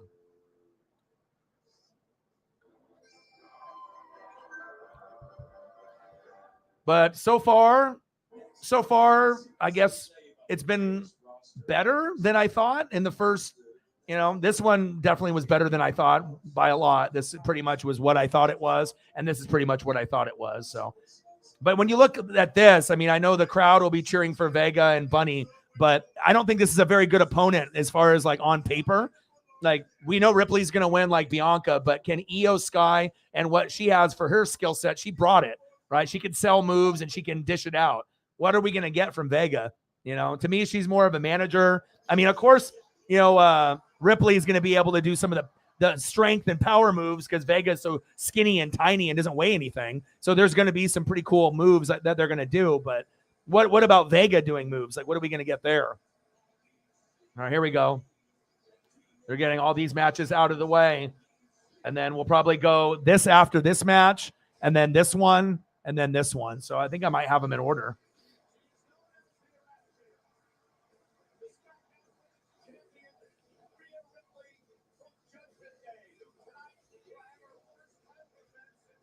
Yeah, Eli Drake and Impact. Yeah. LA Knight, little Jericho Orton mix. Right, but that's what we're saying. Like if he actually had a belt, there's not many guys that are good in the ring. But the thing about LA Knight that's the best is his mic skills, because that's usually what separates a lot of the guys that are good from great or elite. Is that can you assassinate someone on the microphone? Are you that good enough with your aura, your charisma? You know what I mean? Where you can cut a promo, you can talk about anything and be very, very, well spoken. And not everyone has the charisma, to back up what they can do in the ring, that have the look, the physique. Anyone can be a wrestler. It's very rare to be amazing on the microphone. And that's really what separates a lot of these guys from, the good tier to the legend tier. And that's facts. I mean, I'd rather have a guy that's going to be amazing on the microphone. And I like Ripley, always liked Ripley. And I'm really happy that they decided to, give her a chance to shine. You can't have Charlotte Flair and Bianca Belair have it forever.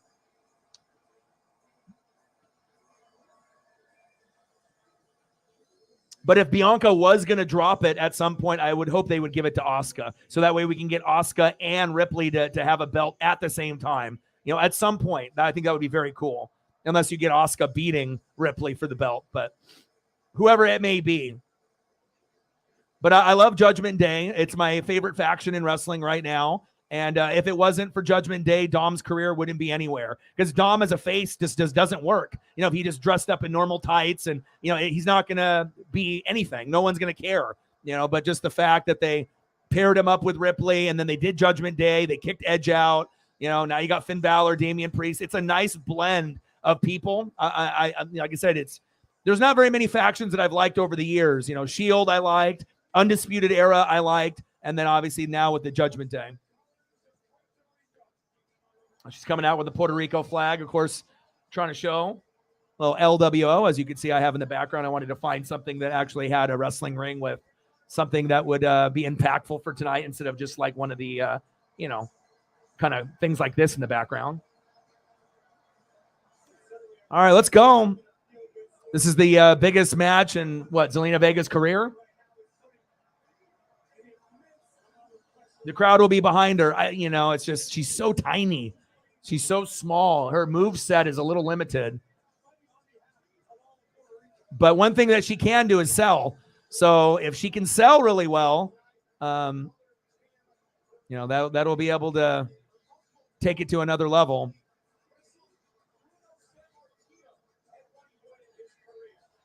Oh, yeah.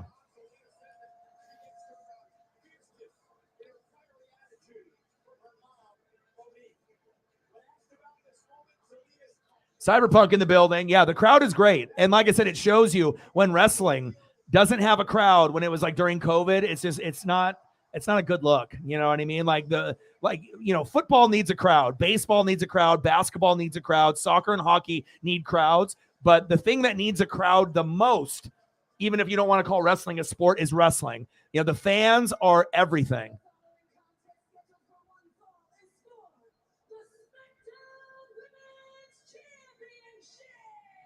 Let's go, baby. Let's keep this going. Zelina Vega kind of has a Sasha Banks look going on right now.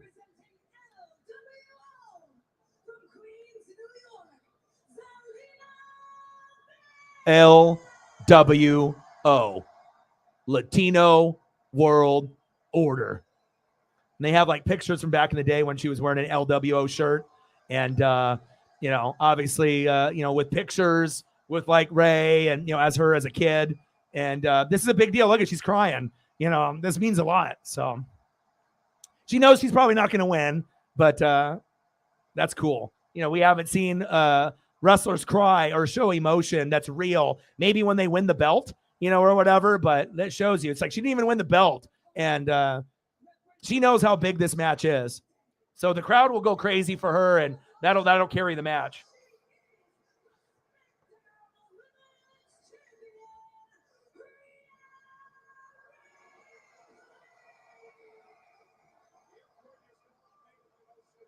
Oh, yeah. I seen that one as well.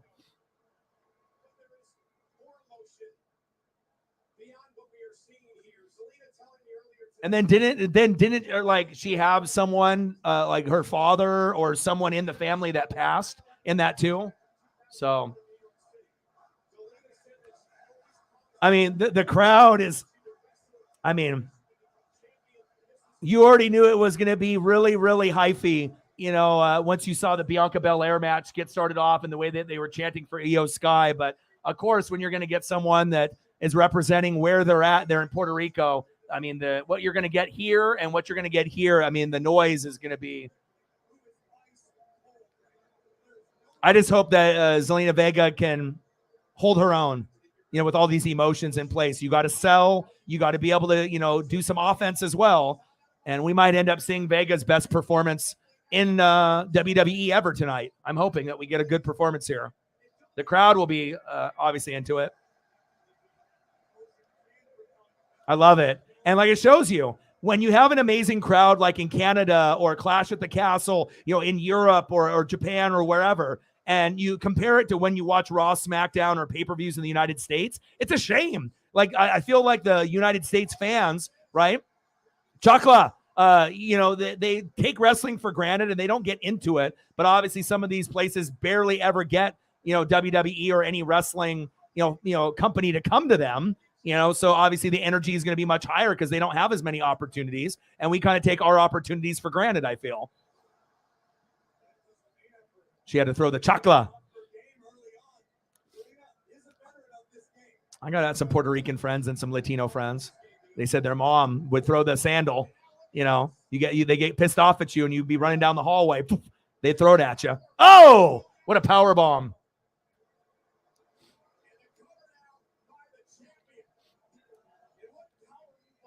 Oh, yeah.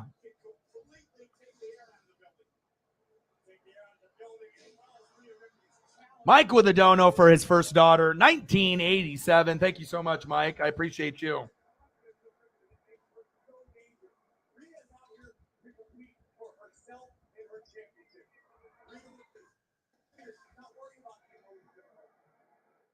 Anyone can swear on here. It's not a problem. It's a part of my daily diet. 1987. Bang, bang, bang. Boom, boom, boom. Bang, bang. Let's go. Appreciate you, Mike. Thank you so much.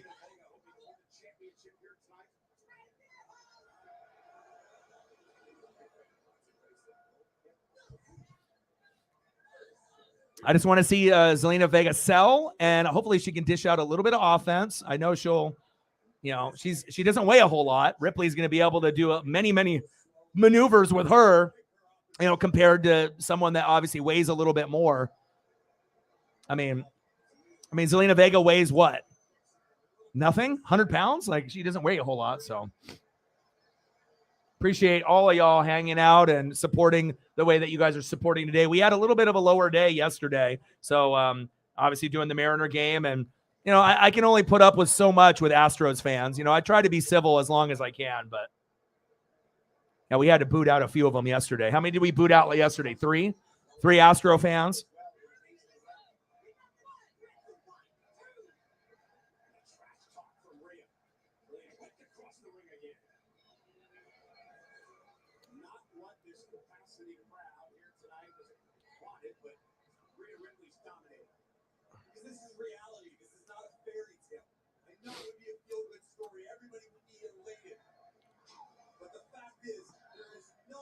Oh, you have no idea, man. I got so many, Latino or Cuban, Spanish, Puerto Rican, friends that they tell stories about that. I mean, even Asian moms, would do that too. But I think you hear more of that type of throwing the chakla, that's what they call it, or like the flip flop or the sandal when you piss them off. And then down the hallway, you run to your room and they hit you in the back of the head or the back with it. Look at this. Oh, I like this. Ripley.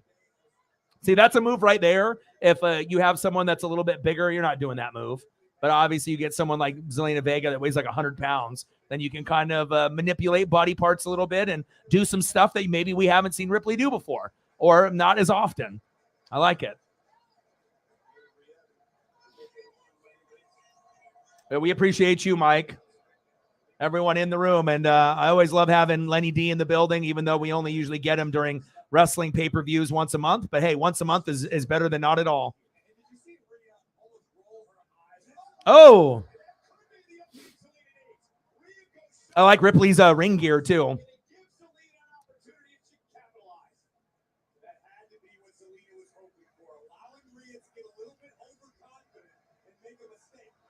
I hope Ripley's title reign is as long as a Charlotte's or a Bianca Belair, because she deserves it. It doesn't deserve to be a flash in the pan. Unless, Asuka's the one that takes it from her. You know what I mean? But she doesn't have the prototypical look as a, Playboy model or like a Mandy Rose type of look. But that's exactly what you need in wrestling. Sometimes you can have the girls that, look pretty like a Zelina Vega, but sometimes you're going to have a girl that doesn't have that traditional, model look. And honestly, if you look at what she does in the ring with Ripley, she's just as skilled and just as entertaining as Belair or Charlotte Flair. And I like kind of the emo goth look. You don't really have too many people that look like her. And I love the representation on TV to have, people. Oh, good sell. Good sell. What a move there by Vega. And a good sell by Ripley.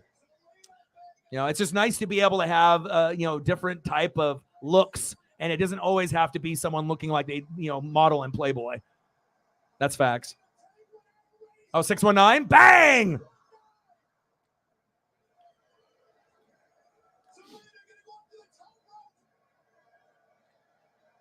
Keep me posted on some NASCAR racing.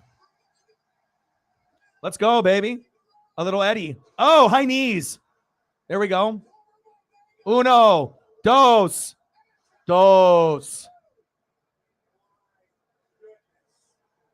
Yeah, keep me posted on the NASCAR and the Xfinity series, Mike.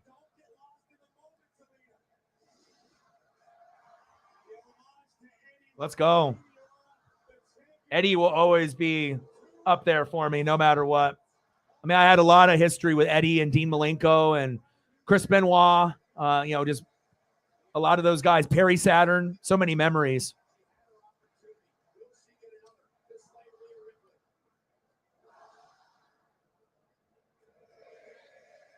Ooh, big kick. And obviously, you've seen pictures of Ripley when she was blonde brunette. I mean, she's pretty, you know what I mean? But obviously didn't want to look like every other female.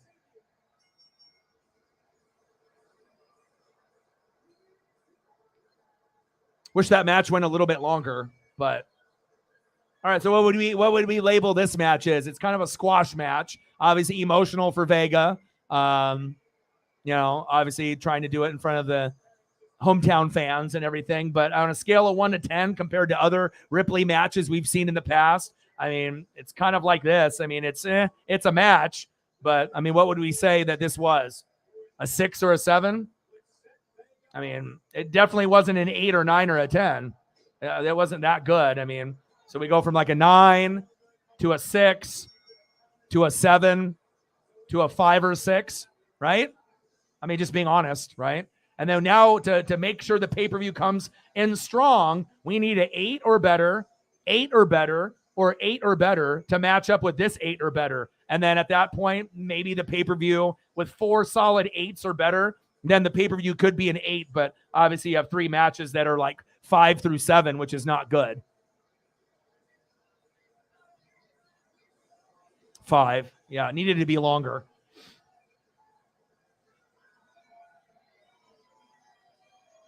I hope so, but I'm not sure if they will.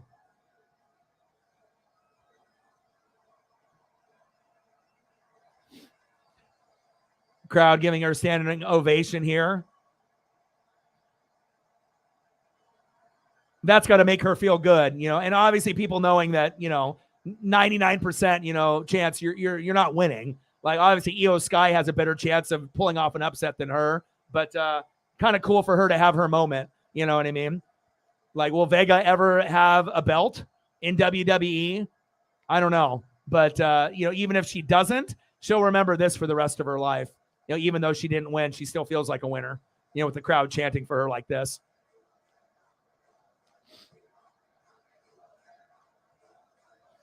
Well, plus, especially if you're Puerto Rican, you know, and when's the last time WWE have they ever been here before? Or is this the very first pay-per-view in a long, long time or ever in Puerto Rico? There was a couple good spots there, but I wish it was a little bit longer. And then I think it would have been maybe like a 7, 7.5. But I love the emotion though. Lots of raw emotion with her crying and whatnot.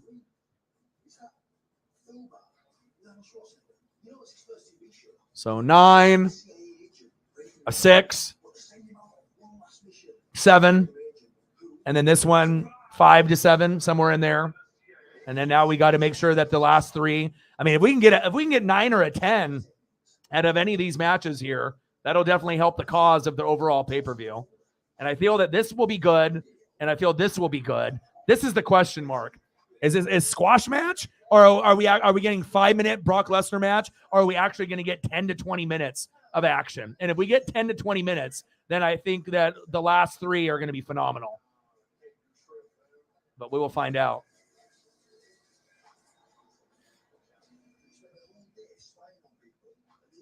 $18 years ago was the last pay-per-view.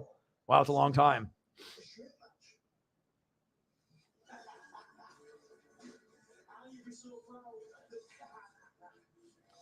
All right, so and then is this next? Are we going here?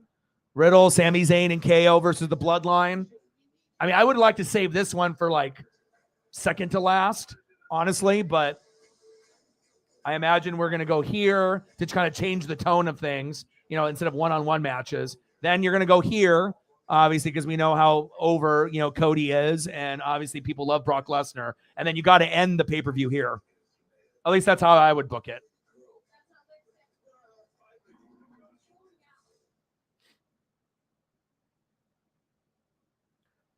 Yeah, that's kind of how I see it going as well.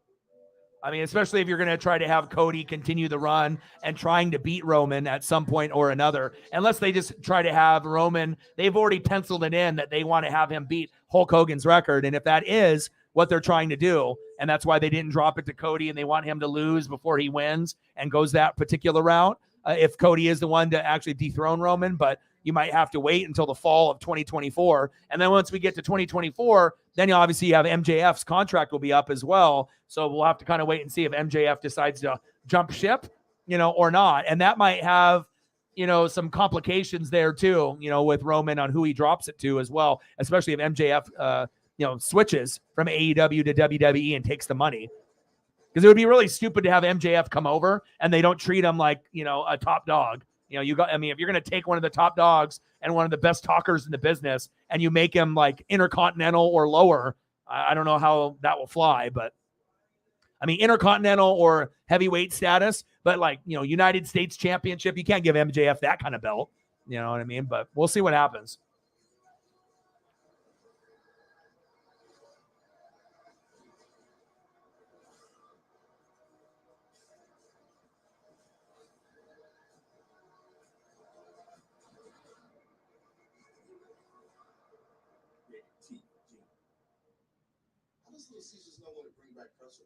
I'm sure they've got it down to a science. Something. Come on. He's dancing. Penis busted a move. Turns across the back. Yeah, no, they definitely don't do that. The Crust of World Craze is back in Little Caesars. Lily! Welcome to our third Barkley. Wow, I think our business is going through the Warriors 40, Lakers 34 in the second quarter. Miami Heat beat the Knicks 105-86 this morning. Miami's up 2-1 in the series. And as far as NHL action, we only have one game in the playoffs today. It finally is in the third period, and the Oilers from Edmonton are up 5-1 on the Vegas Golden Knights. Unbelievable.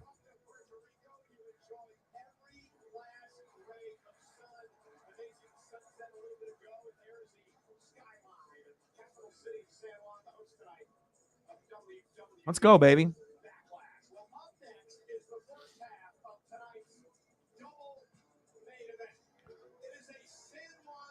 Oh, wow. They're going to do this? They're not saving this for last? I figured that they would save this, but so what does that mean? They're going to go, are they going to finish off with this as the main event?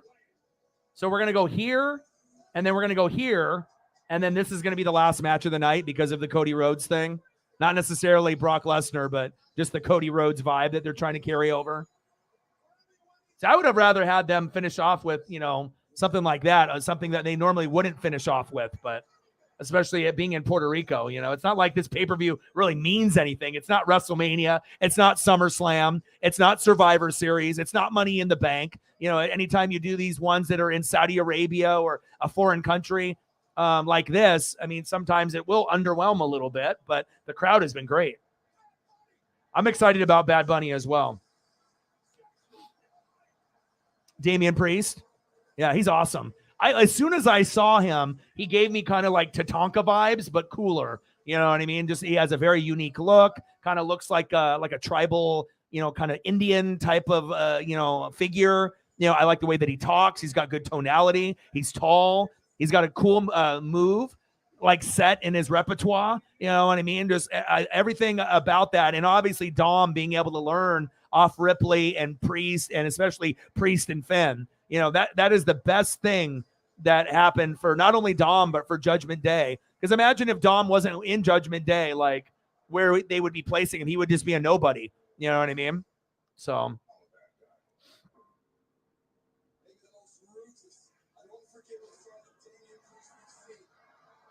I was hoping that this, the way that they should do this pay-per-view. Of course, you're not going to end it with Vega. You know what I mean? But you could have ended the pay-per-view with this. Like, I think based off, the format that we've seen, right? Second match, third match, fourth match. You got all the female matches out of the way, right? We should go for a change of pace. This should be the next match, in my opinion, for energy and a little switch up. You know what I mean? And then go here, but I guess Cody and Brock are too big of names for them not to finish at the very, very end, which is lame. And then I would have loved for this to be the end. Because if these guys are the last match, does anyone really care if they're second to last or last? But if these guys are last, it would mean a little bit more, at least for us wrestling fans. There's those little subtle details. I think if you've been watching wrestling for a long, long time, I mean, certain things mean something, but I guess that's what they want to do.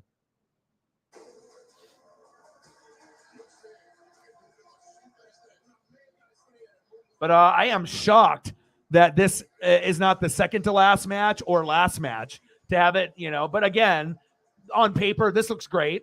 On paper, this one to me looks better on paper than this one. You know what I mean? Just because we already know what Brock Lesnar matches are like. Do I like Cody? Yeah.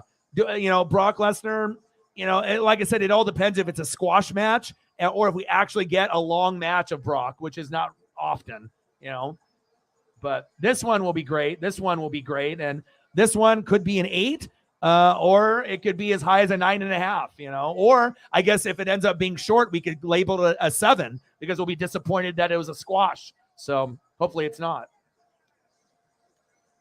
The 6-man tag match for last. Yeah, that would be cool. You know what I mean? But since it's in Puerto Rico, though, Bad Bunny is there, just based on, where the event is located.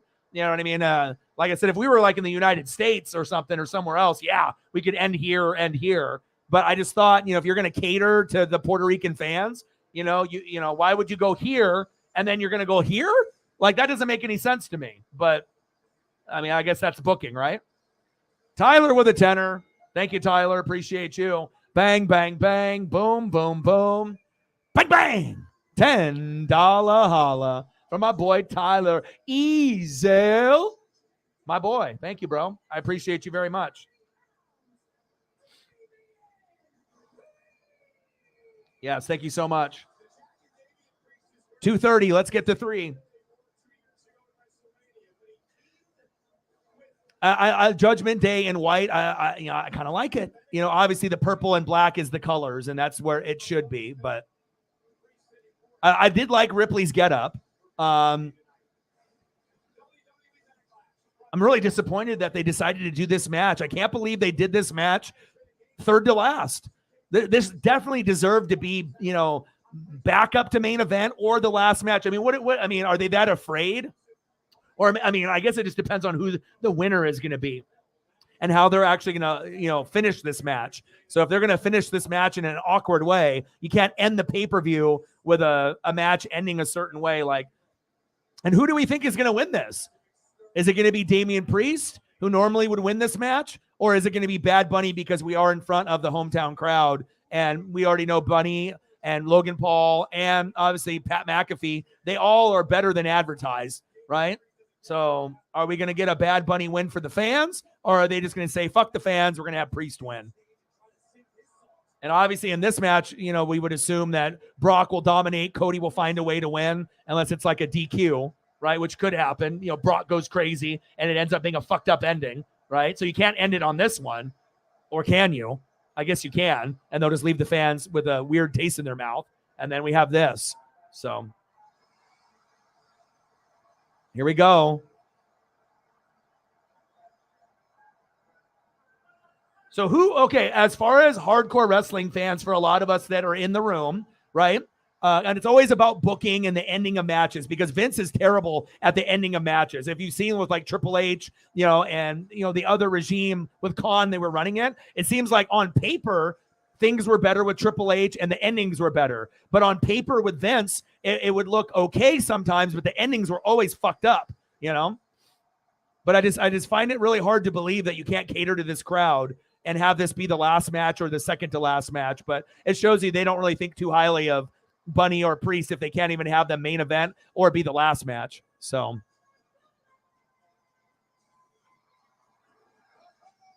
you want that? Okay.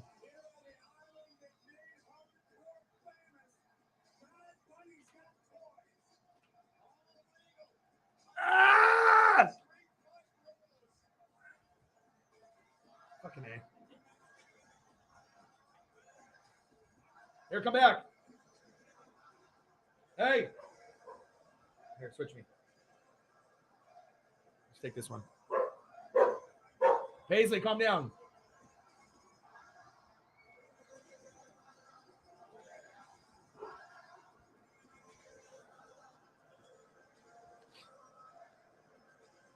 I mean, that's what I'm thinking. You know what I mean? Like with matches, I figure like, okay, if you're going to end the pay-per-view on a really high note, right? If you want to have the excitement, right? You have Bunny win at the very end. Crowd goes crazy. They're chanting. They're going wild. But if you don't have it booked that Bunny is winning, right? You don't want the fans to be like booing and like in a bad mood as they leave the arena. You know, this is like their guy, just like Zelina Vega, right? So for me, if this isn't the second to last match or last match, then I would anticipate that Priest is winning.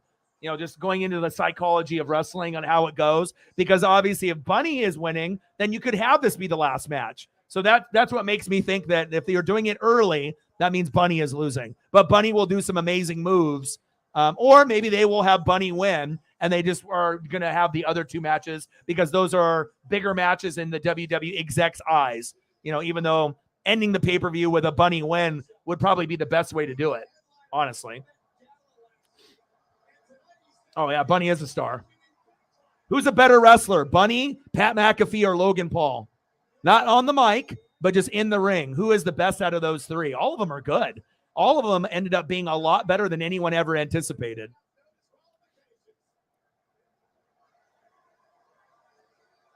Bad Bunny earning the hardcore title with a Raven entrance.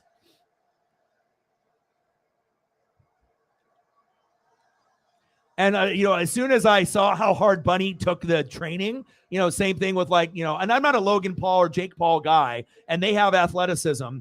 And obviously I like Bunny and McAfee more than Logan Paul. But even though I don't watch Logan Paul or Impulsive or any of that shit that they do on social media, Logan Paul can wrestle. Logan Paul can talk on the mic, and there's a reason why they brought in Pat McAfee and Logan Paul, because they have their own followings. They're both awesome on the microphone, right? And they're both athletic, right? And then obviously with Bunny being like a rapper singer, this is probably the most wow. You didn't assume someone like him could do it on such a high level. But the training that he took and the direction that he took it so serious, just like Logan Paul and McAfee did, maybe even more serious.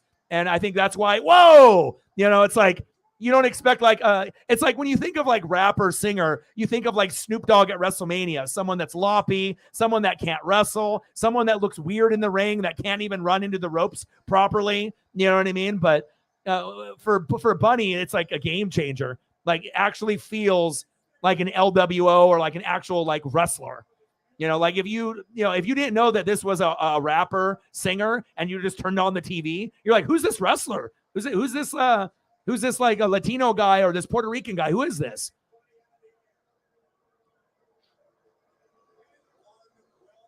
Mike, that's funny. With the Beastie Boys.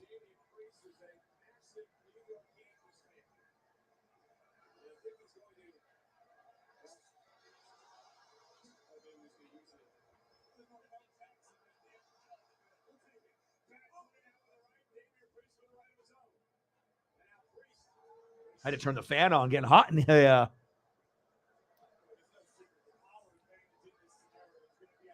Warriors and Lakers tied up at 42. Again, Edmonton still up 5-1 on the Vegas Golden Knights in the third period. That series will be tied up 1-1.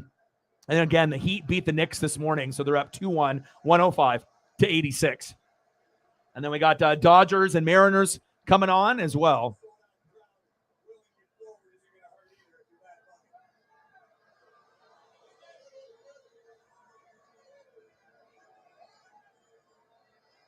Taking a quick look at these scores. Dodgers 2, Padres 0, end of the fourth inning. And Mariners and Astros at 0 in the top of the first.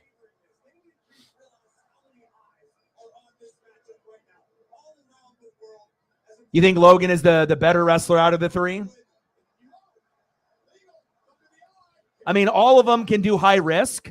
All of them can do stuff off the top rope. A lot of them have more athleticism than we ever thought. But, Pat McAfee being a punter, he already has that kind of crazy athleticism. Logan Paul, regardless if it's, him and Jake Paul, just fucking around and some boxing stuff. And, there's athleticism there. Just because someone's on social media doesn't mean they can't be athletic. But I think Bunny might be the most impressive to me, because you can already kind of see the natural athletic ability from Pat McAfee and Logan Paul based off their frame. and how big they are and how the size of they are. Bunny is small. You know what I mean? I'm not sure, being just like a rapper, singer, some of the stuff that he does, I think is more impressive to me than what Logan Paul, because I kind of expect Logan Paul and McAfee to do crazy stuff because I've seen them, do some crazy things with, their athleticism. But with Bunny, prior to WWE, I don't think anyone saw anything. So we had no expectations whatsoever. We just thought, hopefully it's, not an embarrassment. And I just like the effort that he put in, training. He takes it real serious. And shit, if he decided to stop doing music or rapping or singing, he could be a full-time wrestler. That's facts.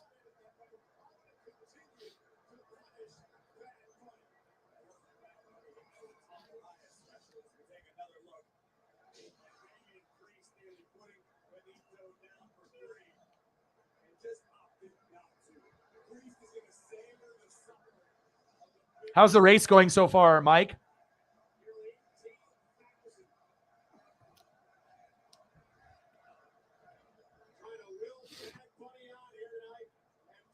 Let's go, baby.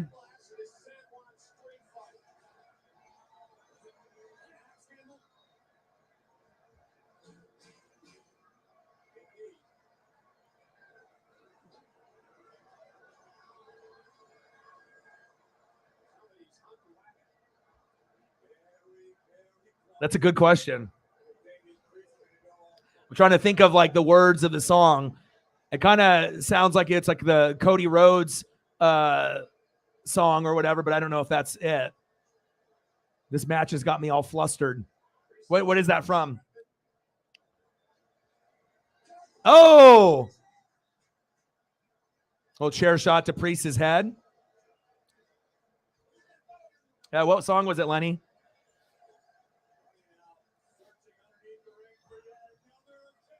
Here we go. Bang! What's it? Okay, I was gonna say it's a Cody Rhodes song, isn't it? Just based off the lyrics and whatever. That's the first song that came to mind. Oh! Oh!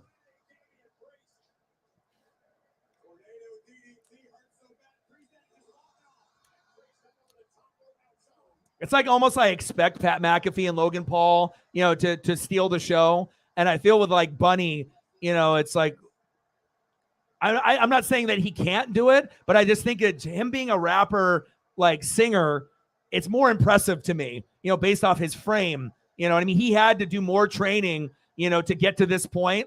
Oh, let's go. But it's like, as far as like entertainment factor, I think I enjoy Bunny's matches probably more than even like McAfee's or Logan Paul's, in all honesty. I know McAfee and Paul will have spots off the top rope into tables, and they're going to, have certain things that are like, oh my God. But I think overall, like move for move, the match itself, I think Bunny to me is the most entertaining of the three. But Logan can pull off some crazy shit. We've seen him do some amazing spots. Anytime you get to pair it up with, Seth Rollins, you can, hold your own.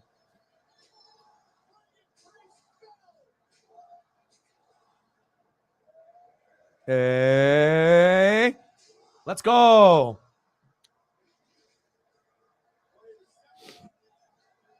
You tried to pull a fast one on me, Lenny D, with the lyrics. I had to kind of like sing it in my head. I was like, okay. And I was like, that's Cody Rhodes.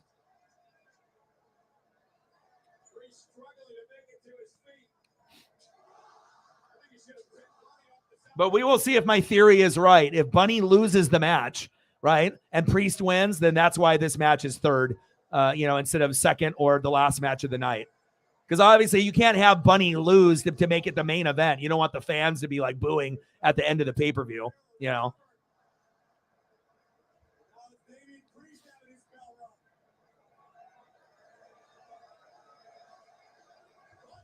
Let's go.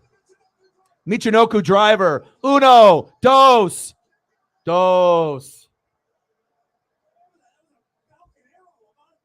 He said Falcon Arrow. I love it. Like I said, I just based off, I think Bunny's, size, obviously McAfee's built, You know, he's a former fucking NFL player. Logan Paul and Jake Paul, they're pretty big guys. They're not like small guys whatsoever. So that's what I think is most impressive for me when I watch Bunny. Like, you got someone that's like totally out of the element, but does have athletic ability, needs a little additional training, you know, embraced it, and is exceeded expectations tenfold. I mean, after the first Logan Paul match, you already knew what you were going to get moving forward. You know, when you saw him, you're like, wow, there's athleticism there. And then after the first match with McAfee and Adam Colbebe, you were like, ooh, you're like, wow, he's athletic there, doing backflips and whatnot off the top rope. But with Bunny, it's like, I don't really think that people really know what his limits are, because I'm not sure if he has any. Bunny made him bleed. Oh, big kick. Oh, that hit him square. Priest is laughing.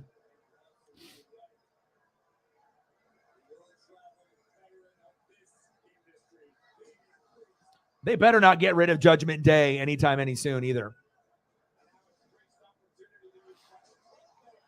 Yeah. Well, honestly, Mike, you know, you could be, you know, around my age or even younger. Not everyone listens to Bunny's music, but he is an international superstar rapper, singer, you know, very big, not only with like the Latin community, but I mean, like I said, his music is out there and whatnot, but I'm not sure if he's like at the point now where everyone knows him. I mean, I feel like he's more known internationally than in the United States, even though a lot of people know who he is in the United States. But I guess it just depends on how young you are and the type of genre of music you listen to. But Bad Bunny isn't going to be, you know, doing any songs or anything that you would be listening to if you're more of like a Slayer fan or Grateful Dead. So.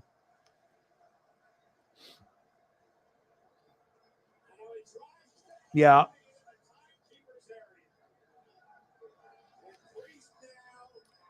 Yeah, it's kind of interesting with the Bunny and the Kendall Jenner thing, you know, what and normally they go for all the athletes like in the NBA or NFL, you know, they're going for like the actual basketball players and stuff. So for them to flip it up, or rapper, singer, you know, but I guess we'll, you know, Kim with Kanye, but normally you're not seeing, I mean, normally you're seeing them with like Devin Booker, or you're, you know, with some of the NBA players. So it'll be short-lived like it always is, you know, just for publicity, hang out, hook up a few times, and then they'll move on. That's just the routine.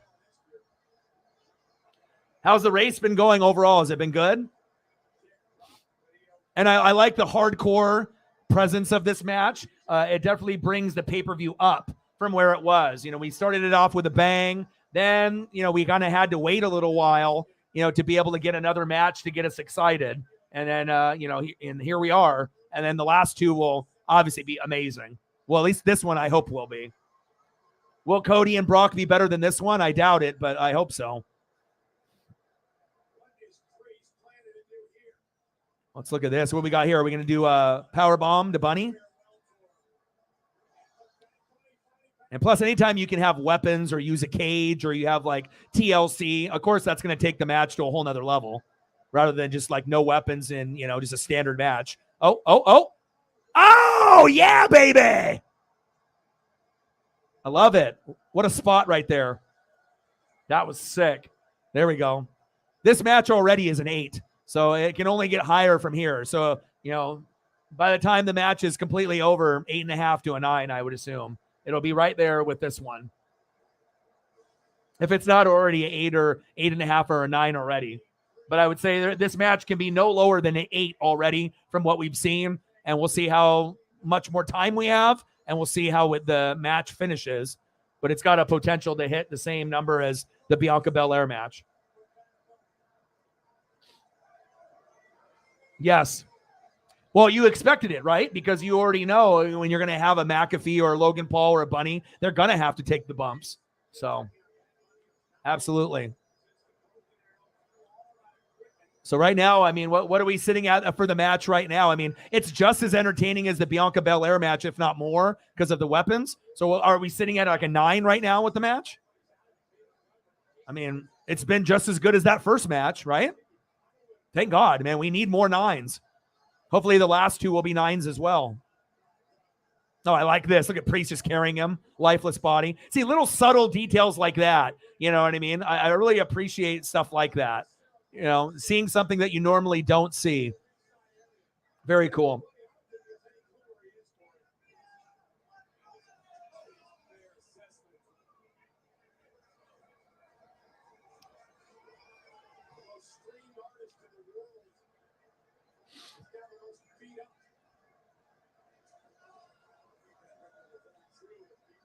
And I'm kind of happy Priest has got a chance to, showcase, his skill set too. Because, when you're in a faction and you have Finn and Ripley and Dom, sometimes you feel like maybe you're getting left behind a little bit. You're not getting your chance to shine. So I'm really happy that Priest has actually got this opportunity, even in this lower pay-per-view, to be able to shine.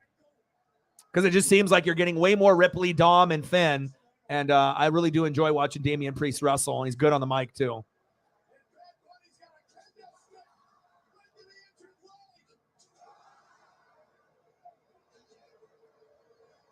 Smith is first. Kyle fucking Busch 11th. Who's racing Mike in the race that is going to be racing tomorrow besides Kyle Busch? Is Chase Elliott in the race? Is there any Joey Logano? Is there any other regulars on the NASCAR Cup Series that are racing there also today on Saturday? Ooh, nice move.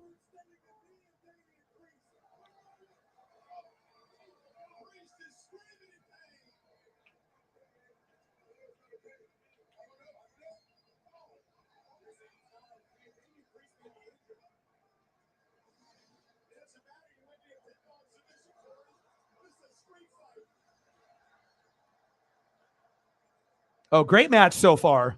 Not good, great. Weapons, good spots. Both guys going the extra limit. They could have made this the main event.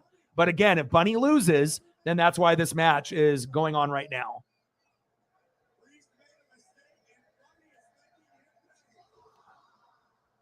Hi, Paisley.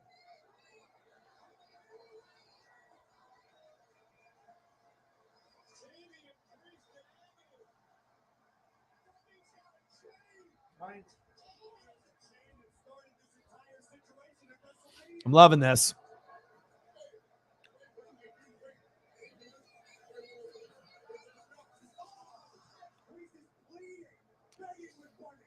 See, like, this is the type of match that I think Bobby Lashley needs to have. So that way you remember it. You know what I mean?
Great match so far.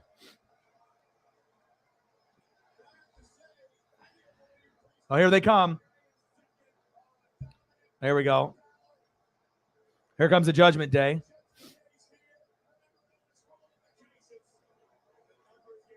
Oh, look at Dom with the pants, with the frills. He's got like the Macho Man pants going on.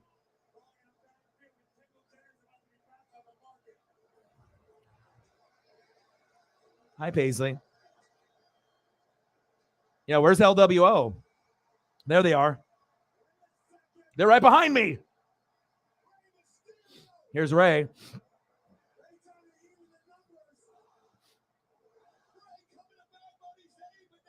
And they got the LWO.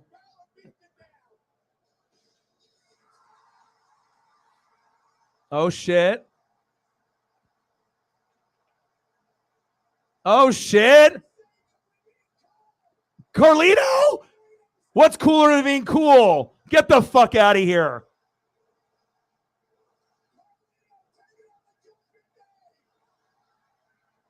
Dude, what's cooler than being cool? Oh, baby. Carlito. Get the fuck out. Oh, backstabber. Let's go. Wow, he's in pretty good shape. All right, Carlito. Yeah, eat the apple. Dude, Carlito.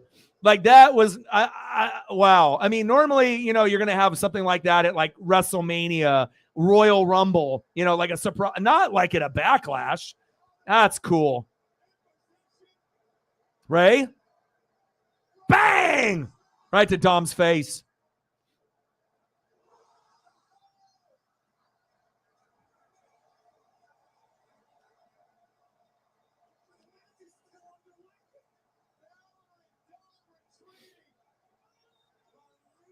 Damn, Carlito has been working out. Savio Vega! Get the fuck out of here. Oh my God. Dude, they really did pull out the stops. Like they could have ended the pay-per-view with this, dude. You know what I mean? They could have ended it this way. Los Boricuas. Oh my gosh. Savio's old as shit, but it don't even matter, bro. Like, a legend is a legend. It don't matter if you've gotten fat. It doesn't matter if you've gotten old. You know what I mean? People will always remember you for what you did when you were in your prime, even if you were a lower card or mid card. This is awesome. LWO. Well, I should have known with me doing the picture of the LWO as my background that we'd have some other crazy shit happening.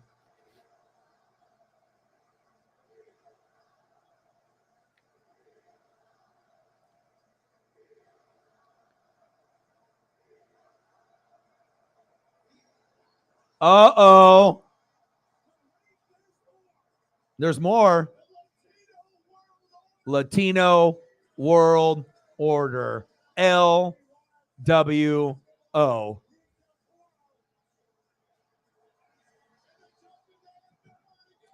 I would like to see the BWO with the Blue World Order. But I'm not sure if we're ever going to see BWO in wrestling ever again, but I always love them too.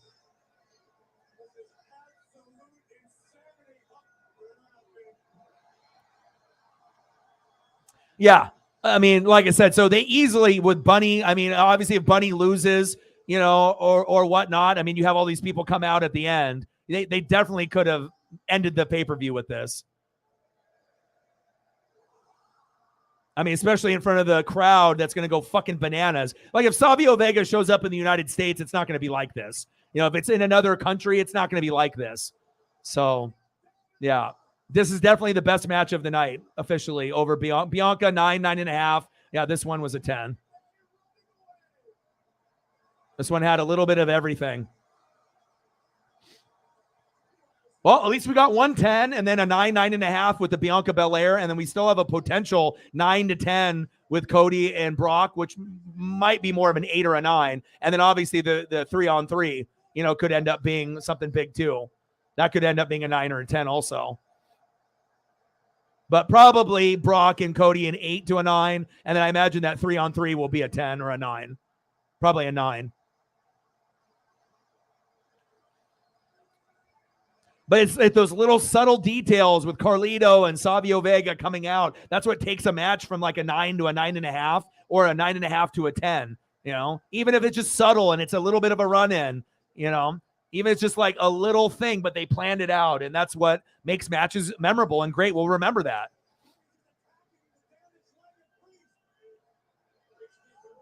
God, they could have ended the pay-per-view with this too.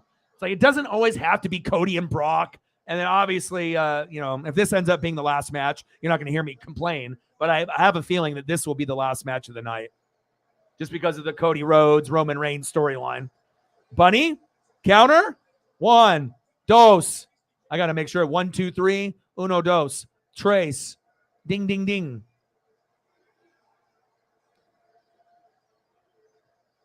Oh, shit. Oh, damn. That was stiff. That was stiff. Bunny. Uno, dos, two. Yeah, this is definitely a 10. This was a 10 like 5 minutes ago. Now it still continues to be a 10. And even if Bunny loses, it's still a 10. But obviously, if Bunny wins, but we'll see. Face or heel, let's see what direction that they're going to go with this. Are you going to cater to the fans? Or are you going to be like, fuck you, I'll do what I want like Vince normally does?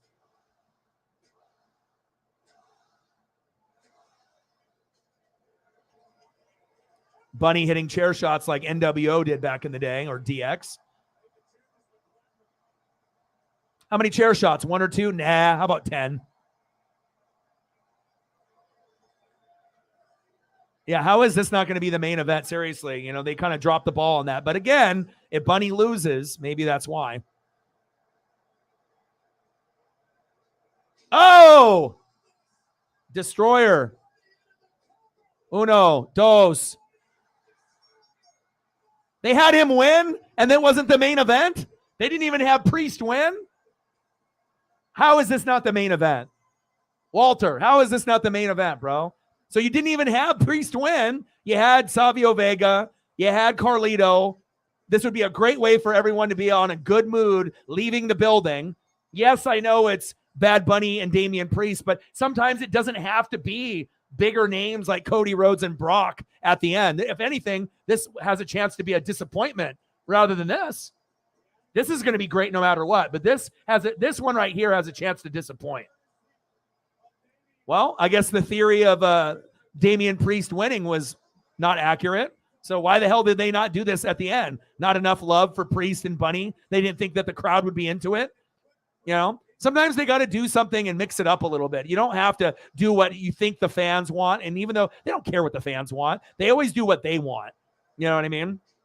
But especially if you're going somewhere where the crowd is behind a Vega or a Bunny, you can always go that route.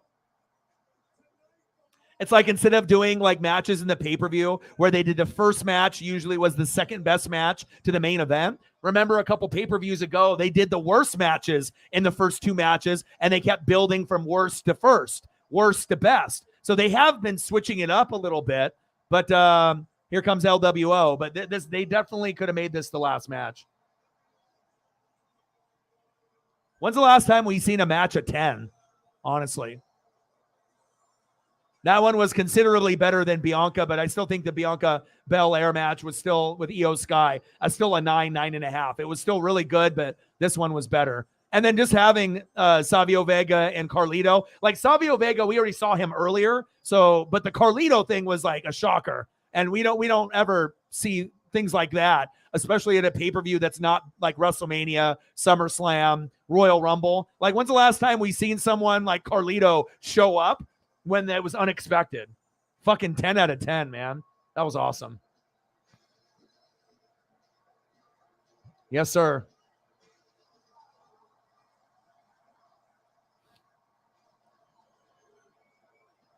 Oh, yeah, he's going to hit the ice for sure. And if you didn't think that Bunny could be a wrestler, prior to this match, I think it proves to you that, like I said, if you just didn't know that he was a rapper singer, you would just think he's just another guy in the LWO or just some new wrestler that's coming up in the biz.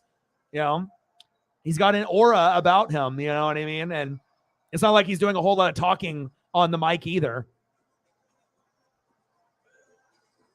Yeah. Incredible. Who would have thought that you could have like, Logan Paul, Pat McAfee, and Bunny, guys that aren't regulars, put on amazing things, on WWE's side for their company, and there's be part-timers, be social media stars or singer-rapper. But you're telling me that if this is the end of the pay-per-view, that this wouldn't be a great way to end it, That one definitely lived up to the billing. So what does that mean for this? Like, we could see potential of, being like a 9 or a 10, but reality, it'll probably be an 8. And then we just got to pray that this one ends up being a 9 or a 10, which I feel it will be. I mean, it'd be Riddle, KO, Sami Zayn, Bloodline, and there's enough talent there that you know that it's going to be very good. I have more confidence in this than I do with this one. And I love Cody. It's not like I don't believe in Cody. My problem is Brock Lesnar because I don't know what kind of match we're going to get. You know, if it's just going to be a squash match or if it actually is going to be back and forth, but I guess we'll find out.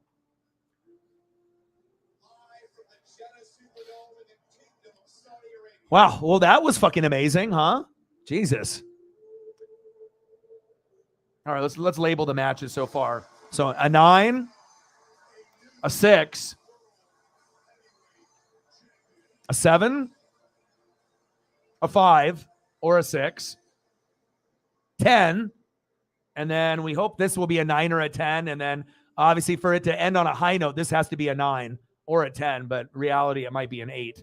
Hopefully not lower than an 8. That would be terrible, you know, if this ends up being one of the kind of like matches.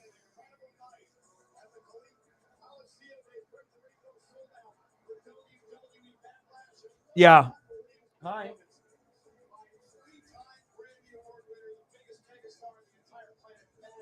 Hi, Paisley. I love you. Hi.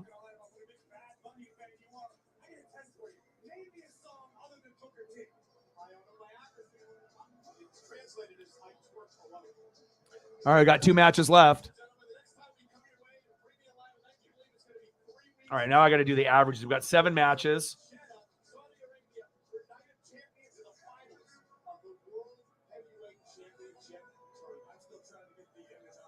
Thank you, Mike. Mike with another dono for his second data. Appreciate you. 1989. Thank you so much.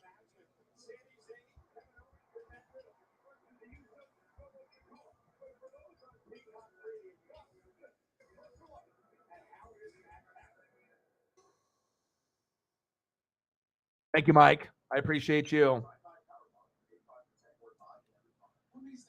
Bang, bang, bang, boom, boom, boom, stacks on stacks, racks on racks, Cactus Jack. Bang, bang. Thank you, Mike. I appreciate you. Thank you so much.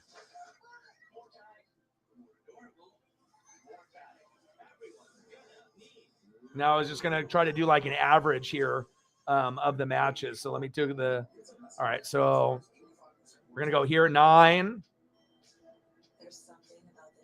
And then what? 6.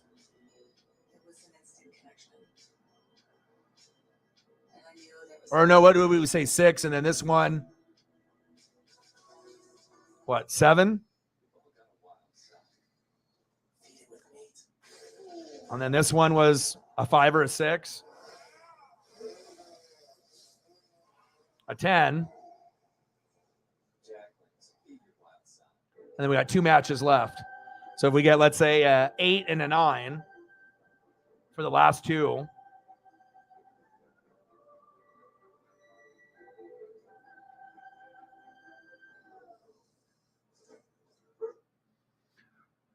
So overall, like I said, if we get really good matches here on the last 2, I think the overall vibe of the pay-per-view will probably be an 8. You know what I mean? Unless you get a 10 here and a 10 here, then it'll be, you know, a solid 8.5. But I'm not sure, or 9. But I don't know if you're going to get there. Obviously, this match really wasn't that good. This match really wasn't memorable. Neither was this one, even though the crowd was into it. She showed emotion, you know. But this one is worth a damn. This one was worth a damn, and hopefully we have 2 more. 4 out of 7. But that, like I said, I don't think anyone has any doubts that this is going to be good. But this is really the question mark. Is this going to be good or just average? And that'll really dictate the pay-per-view from being a 7 overall or better. If this ends up being good, then it's going to be an 8 pay-per-view overall. But we'll find out.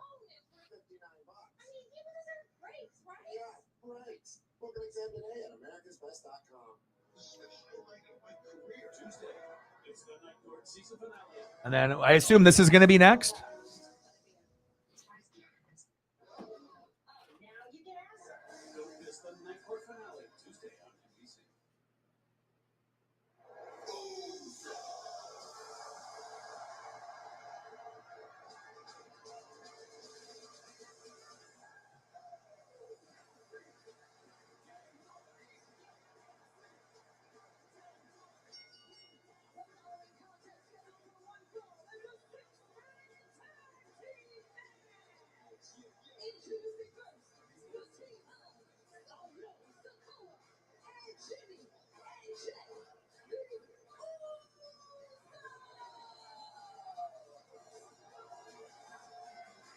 Once again, Corey, the story of the bloodline is to prove to Roman Reigns, the tribal chief, the undisputed WWE Universal Champion, that he can get the job done. But where does Solo Sikoa stand in all of this?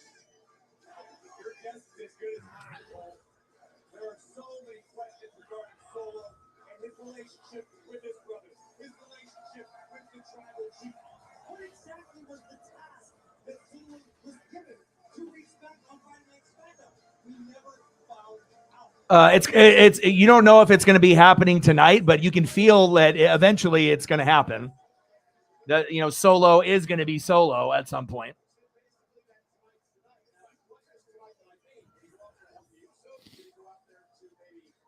Look at this guy right behind him. I do exist. He's got the Bigfoot suit on. Paid like $300 for a Bigfoot suit to sit right there for that sign. 23 wins. Yeah. He purposely bought that seat specifically so he could get on TV. It's like, bro, you didn't need to get a Bigfoot suit. Like, you still could have wore like pink or something and they would have seen you. Bro. When I went to NXT TakeOver Portland, him and Pete Dunne came out in tanks, and they were the tag belt champions at the time. And when they ended up winning at the pay-per-view, I had front row seats right on the rail, kind of like where the fans are right now with him. And I was on the left-hand side where you see Riddle, like right there. And I got to touch the tag belts and dap up Dunne and not only Pete Dunne, but Riddle. And then also who else did I get to talk to? Oh, Keith Lee, and I got daps from him, and obviously Beth Phoenix as well. That was an awesome pay-per-view. That was like the last pay-per-view before COVID.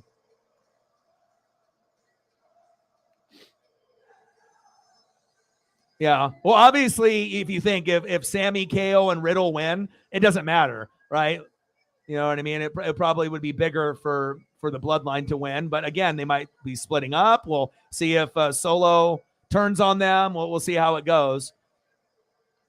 And Riddle actually got hurt from Solo. So people are like, why is Riddle in the storyline now? So if you go back, I mean, obviously he did his like rehab for some of the drug stuff that, that he was doing. But people are wondering like, okay, why is Riddle involved in this? But if you remember when he ended up getting hurt, I believe it was from Solo, I believe.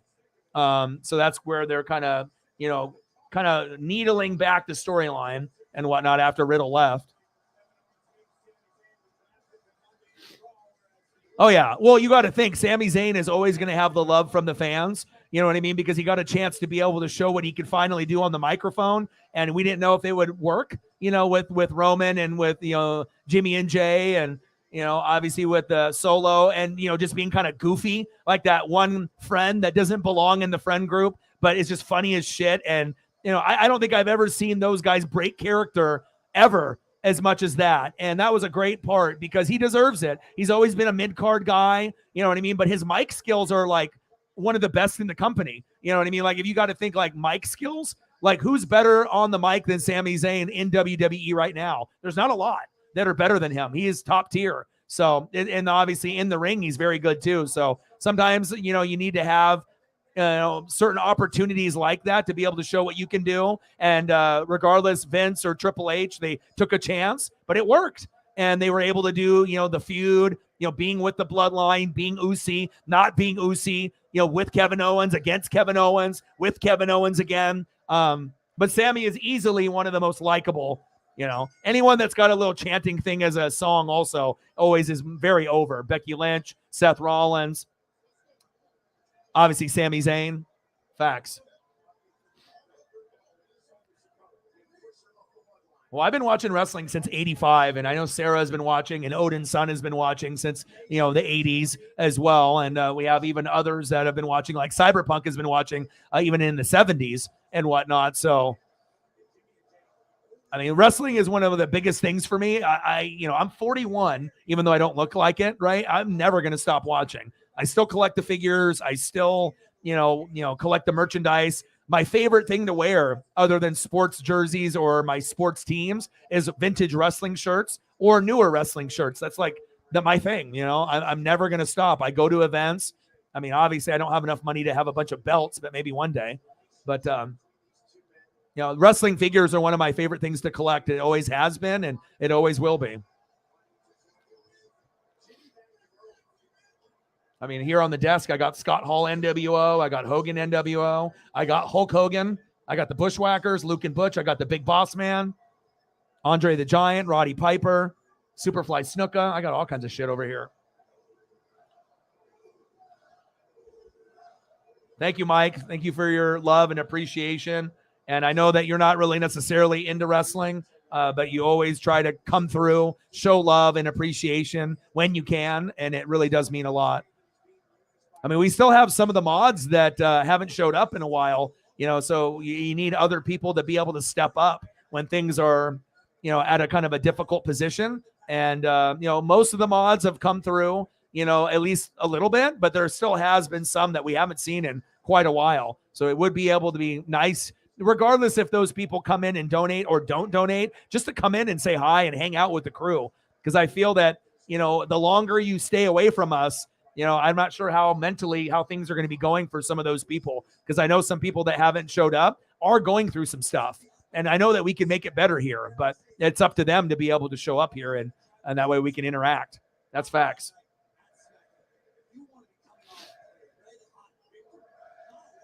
The crowd is still going wild. I mean, alcohol is a big thing in Puerto Rico, and obviously having Bunny, with that, I mean, the crowd has been great. And it shows you, too, you can still have a couple booty matches, that end up being 5 or 7s, right? 5 to 7 matches. You can still have 3 out of the 7 be meh, right? But as long as you hit on the other 4 and the crowd is amazing, then it makes you forget about those matches so much being 5, 6, or 7s. Like, you still remember, but the energy in the crowd, still is so high. And shout out to Puerto Rico for really bringing it with their fans. Because with 17,000 fans, it feels like there's 35 there, honestly.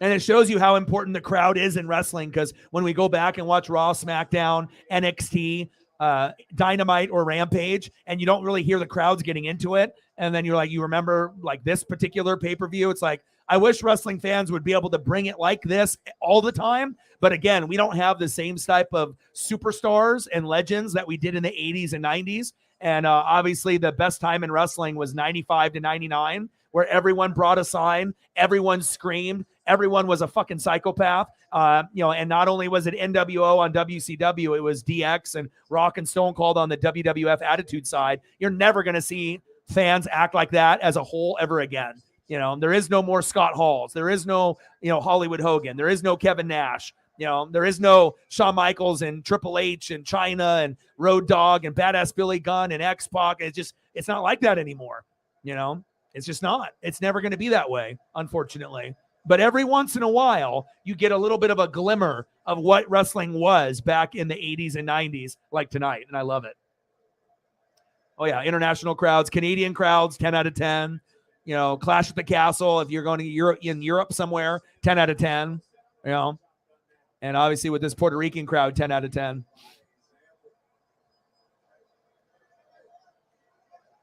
All right, man, no problem. Hang out with your family. Thank you so much for all your generosity today and every time you come throughout the stream. I love you and I appreciate you. Yes, I saw that. We have 2 hits, though. I don't have to worry about booting any Astros fans. We did, 3 yesterday? And the Dodgers are up 2-0 on the Padres. And then the Oilers won 5-1 against Vegas to tie up the series. And the Warriors are getting beat. 67-50. Lakers could win that series. That one could go 7 games, just like the Kings and the Warriors did. I don't think anyone thinks any differently. Sixers and Boston, good series too. Appreciate you, Mike. Thank you so much, bro. And Tyler, yeah, 100%.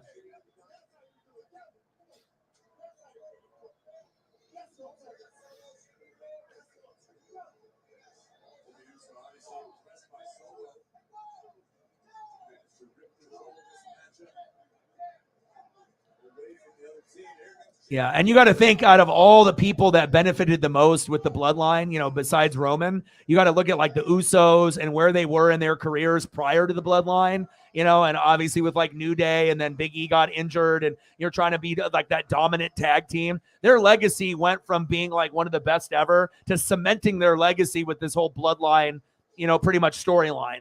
It took the Usos overall like career, based off what they've done like as a whole, onto another pedestal for sure.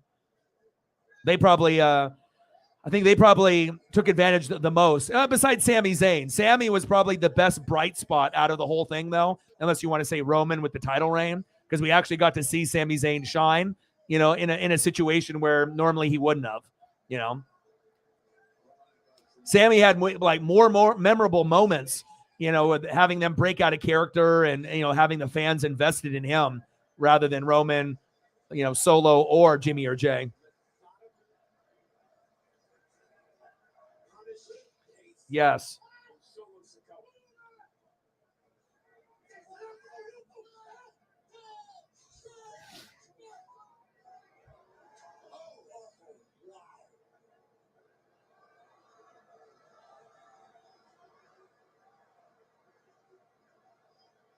Solo may favor a slower, more methodical pace, but make no mistake, when it comes to being explosive, there are a few more. And I'm really happy that it turned out pretty good, because I was like, oh my gosh, I hope the crowd isn't going to just be like, halfway into it or only into it with the Zelina Vega and the Bad Bunny. Like, I hope that they bring it, as far as the whole pay-per-view. And I was like, man, on paper, it looked like shit. Like, I'll be honest. I looked at it yesterday after Sarah sent me the obviously list of the matches, and just first glance, I was like, this looks like a 5 out of a 10. Like, I don't really see a whole lot here, but it definitely has surpassed, with a little bit of surprises with the Carlito and the Savio Vega, and some of the matches were 5 to 7s, but we kind of knew that. Now it's just a matter of these last two being 9s or better, or at least a solid 8s, but it can't be under an 8 for either one. But I think once the pay-per-view is all said and done, it'll be like, 7, 8 overall, maybe not 9 or a 10, but the crowd definitely brought it closer to an 8, if anything. 70-55, Lakers up on the Warriors, third quarter. I sounded like the crowd was chanting, "We want Roman."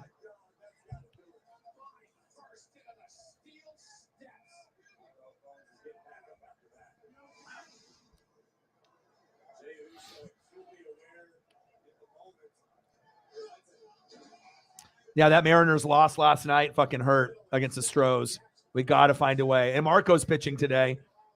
And Marco actually is good. All the bad things I talked about Marco in years past, I will never talk bad about him again. We don't got Robbie Ray anymore, and there's going to be other guys that are worse, like Flexen now. And hopefully Marco can get the win. It's going to be very difficult, but at least it's 0-0 right now in the end of the third. Mariners have 2 hits. The Astros have none, so I'll take that. But giving up that 3-run bomb by Yordan Alvarez with Luis Castillo, that fucking hurt. That hurt. And also Teoscar Hernandez in the 9th inning trying to, go for 2 bases instead of just 1. That pretty much lost it for us. And then the Kyle Tucker strikeout pitch that was called a ball, and then the next pitch he went yard, and that's what made us lose. So I got to stop giving so much love to opposing teams and players. I'm like, oh, I love Kyle Tucker. He's my favorite on the Stros, even though I don't really like anyone on their team that much. And then, boom, he hits a 2-run shot to beat us.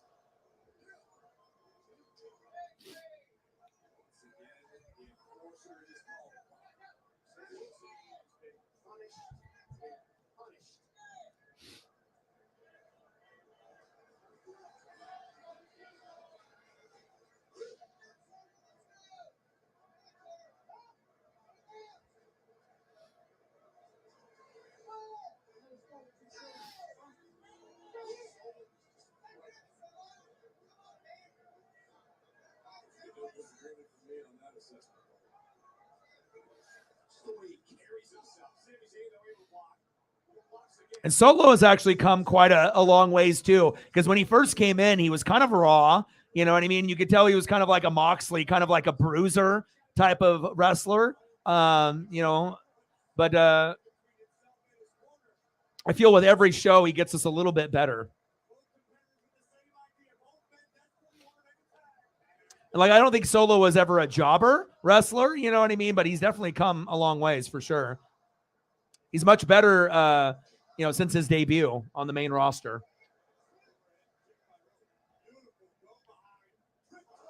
Yeah, nothing too crazy so far in the match right now. Right now, just based off being a 3-on-3, I would say right now it's about a 7. Nothing too crazy. No really big moves. No big spots really just yet.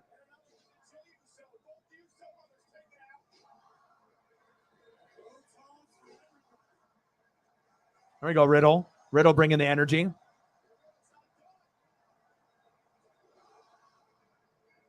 Here we go, Riddle. Here's the first spot.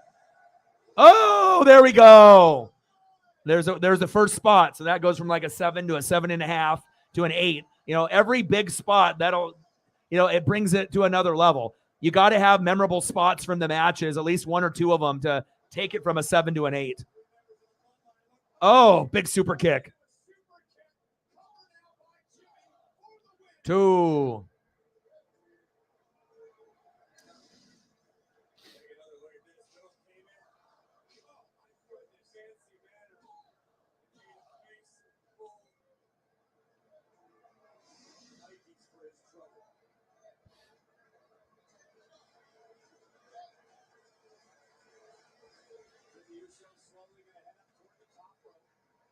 And if you're not going to do high risk off the top rope, double team moves, triple team moves, there's other things that you can do.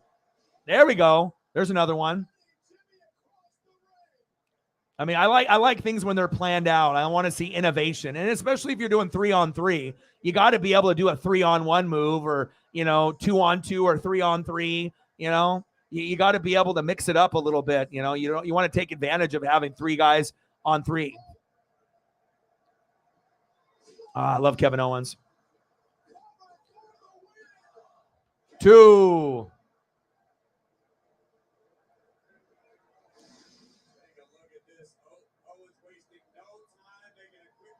Let's go, baby.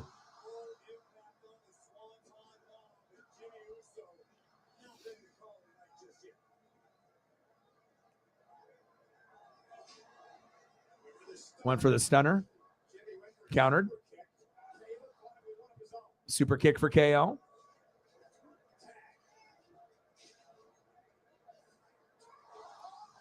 Oh, big super kick to his brother. There we go.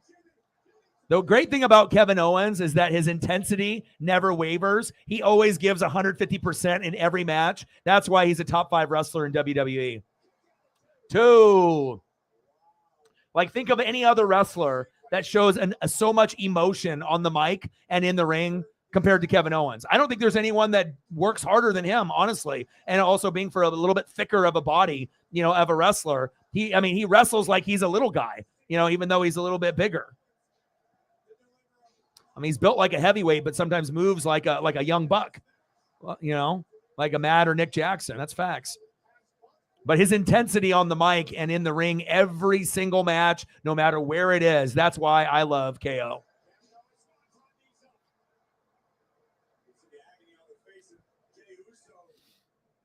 Like, you can tell that this business means everything to him and his kids and his wife and, all the fans. Like, it's a big deal. Love me some KO. Seth Rollins, Randy Orton, Kevin Owens, AJ Styles. Those will be my 4, at least here in WWE. And then obviously Bianca Belair, Charlotte, Asuka, Ripley. I like those 4 ladies.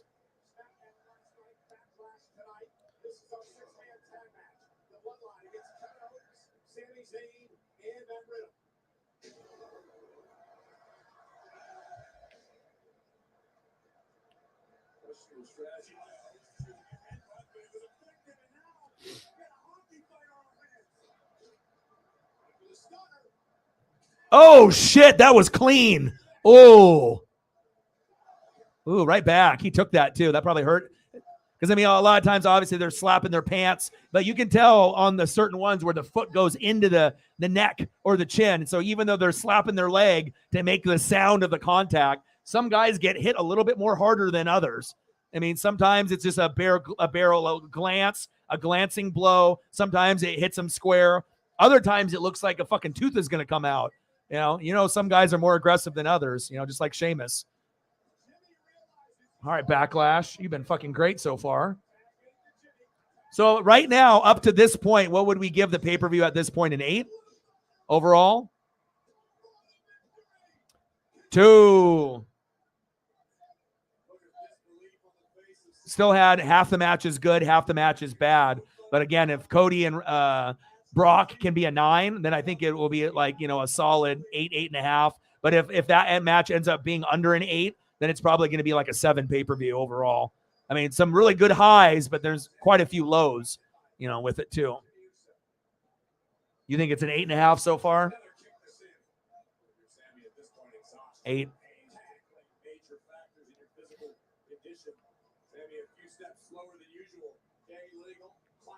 It's crazy how we can give a pay-per-view an 8, 8.5, but 3 out of the 6 matches were bad. Or at least not bad, but they could have been better. You know what I mean? I mean, a 5 to a 7 match is not good in wrestling. I mean, you expect a minimum of an 8, but you hope for a 9 or a 10. But you just know that sometimes the matchups aren't ideal. Oh, double super kick to Sammy. Uno, dos. Matt Payton in the building. How are you?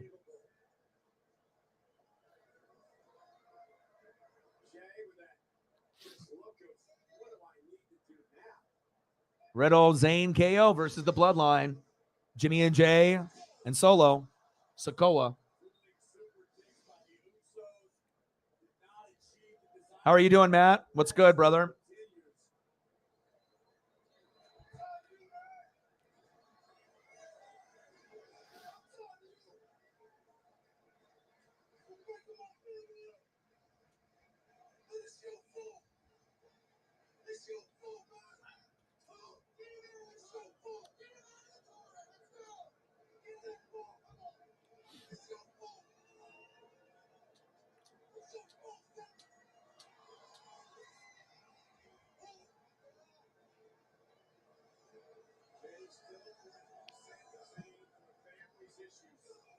He said, put your ones up. Ooh, so. He said, let me tag myself in. Solo's like, you're not Uzi. I am.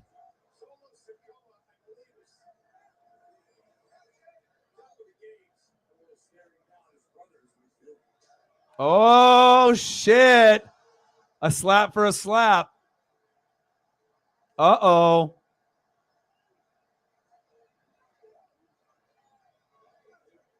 He said, get out, Uzi. I got him. Are we going to get the Solo turn now? Or is that just like the foreshadowing? That was the first sign of it. But you already know at some point Solo will break off from them. I mean, hell, his name is Solo, for Christ's sake. I mean, it doesn't take a rocket scientist to put that together. There we go, Sammy. Hulk up, baby. Woo! Haluva kick. Uno. Dos.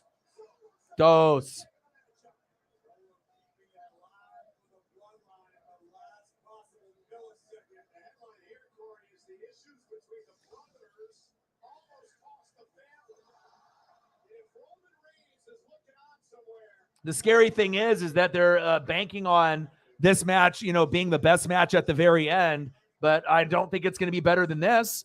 I don't know if it'll be better than this. Well, we hope. Probably won't be better than this one either. I'm not saying it's going to be as bad as this, or this, but Cody will do his part.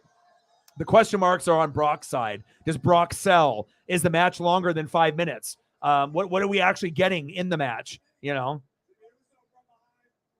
then what are we going to get for a finish? Are we actually going to get a finish with Brock or Cody winning, or is it going to be like a DQ? Where it's like maybe Cody wins, but by DQ because Brock cheats, or uses weapons or something.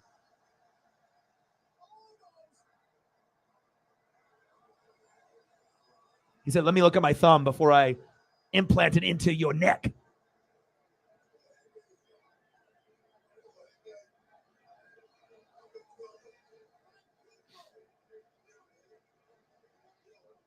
Yeah, but even though he's the youngest, he's bigger than them. Dos. I mean, the Bloodline storyline has been one of the best things in wrestling, but on the flip side, they've really stretched it out as almost as long as they possibly could, but they're still going to go even longer, because again, Roman might not lose the belt until Hulk Hogan's record is broken. And I believe that's in the fall of 2024. So can you imagine a whole nother year of the Bloodline and Roman? I mean, golly, it's already been 3 years, We just want to be able to see some belt changes, and at least they got some of the, obviously they didn't take the belt off Roman, but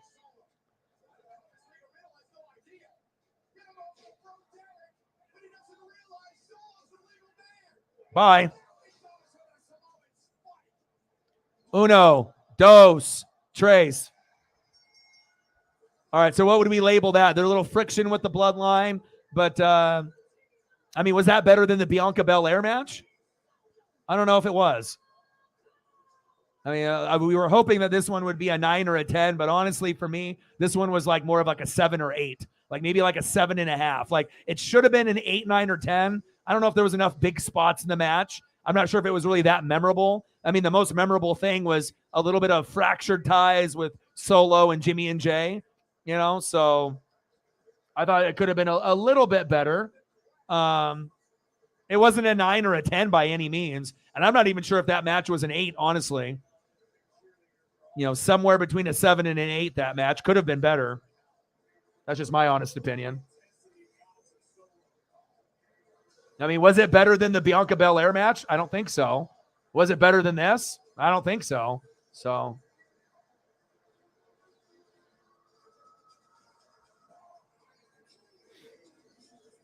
if it's an 8, it's barely. The match could have been much better, in my opinion.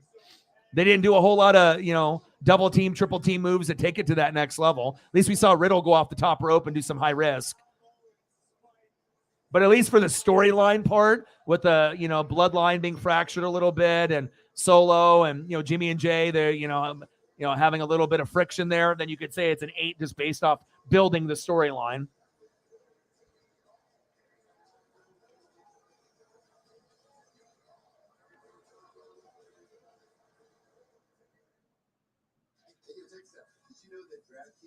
Oh, nice.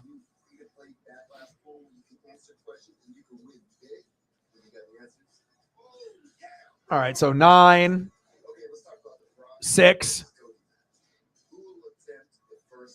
7, 6,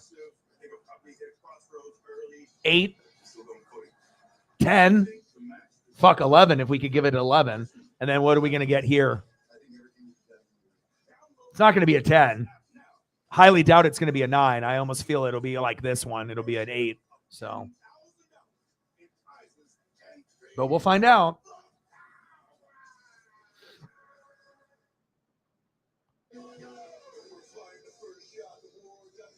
Oh, damn it. Astros are up 2-0 on the Mariners. Fuck. Yeah, Lakers just pouring it on. Up by 20 at home. Like I said, that one is going to go probably 7 games. They're going to have a couple close games, and there's going to be a couple blowouts from each team, whether it's at home or on the road. Like I said, just like the Kings did with the Warriors, it didn't really get finished until that very last game. And I feel that series could be the same way, or you might end up having the Lakers win in 6 if they can keep it moving. I have a couple buddies that are Warriors fans probably flipping out right now. But you are on the road. Jay going to start listening to Sammy more? Yeah. We'll definitely see, everyone assuming that it'll be Solo that leaves, but maybe Jay. We'll find out. All right. Well, we got one more match left. And I think right now, overall, we've had a couple matches that could have been better. This one, this one, and this one. But we've got a lot of excitement out of this. So with this, the storyline part kind of building. This one tore the house down. So at least we got, 2 matches that pretty much tore the house down. The beginning match and then this one. And then hopefully this one ends up leaving the fans with a good taste in their mouth and it's not like a DQ finish, which I kind of feel it might be. Like Cody gets his ass kicked, Brock, and then all of a sudden Cody looks like he's going to win, and then there's like a low blow or some kind of weapon used, and then it's a DQ on Brock, and Cody wins, but it's wins based off DQ. It's not clean. That's kind of the Brock Lesnar MO, so we'll find out if that's what happens. I hope not. I hope there's a clean victory, but something tells me that we might end off with like a fucked up ending, so...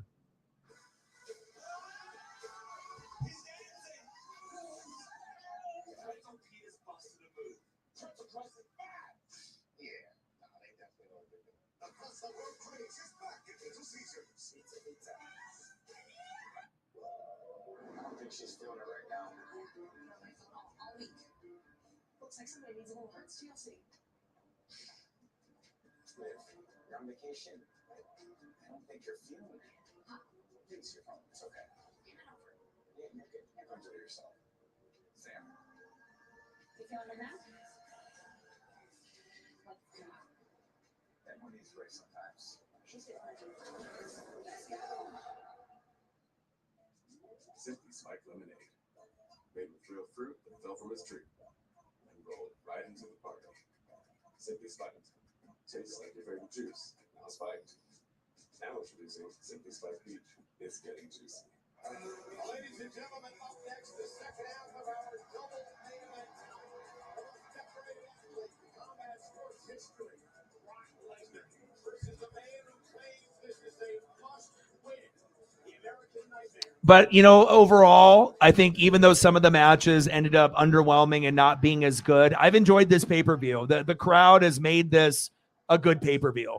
If the crowd was, sitting on their hands and quiet and only getting loud for like 1 or 2 matches, then this pay-per-view probably would have ended up being, like a 7, just because the lack of crowd participation getting into all the matches. But the crowd alone has, brought the pay-per-view up a couple scales for sure. 250. Let's get to 3. What's more embarrassing than laying there surrounded by 80,000 people and not the 2 titles that you came to get? What's more embarrassing is when you have to wake up the next day, chin held high even though you didn't want to get out of bed, looking for retribution, looking for some modicum of satisfaction. And you offer up your innocence. It's Lesnar here, the big Cody's partner. You offer up your I love these old school WWF toys from when I was a kid. It doesn't get any better, man. Fucking love it.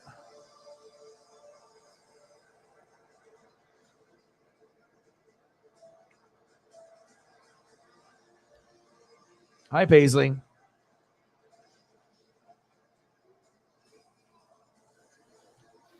All right, 1 match to go. Matt says bench press is most overrated at the combine. You think so?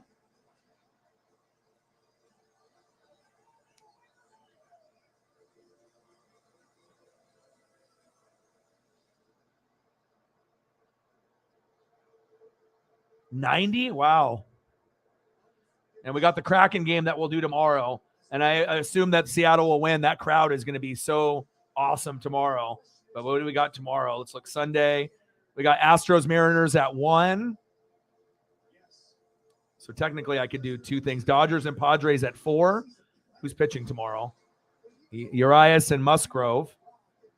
What's going on for Mariners tomorrow? We got Miller versus Bielak. Okay. And then let's take a look at NBA tomorrow.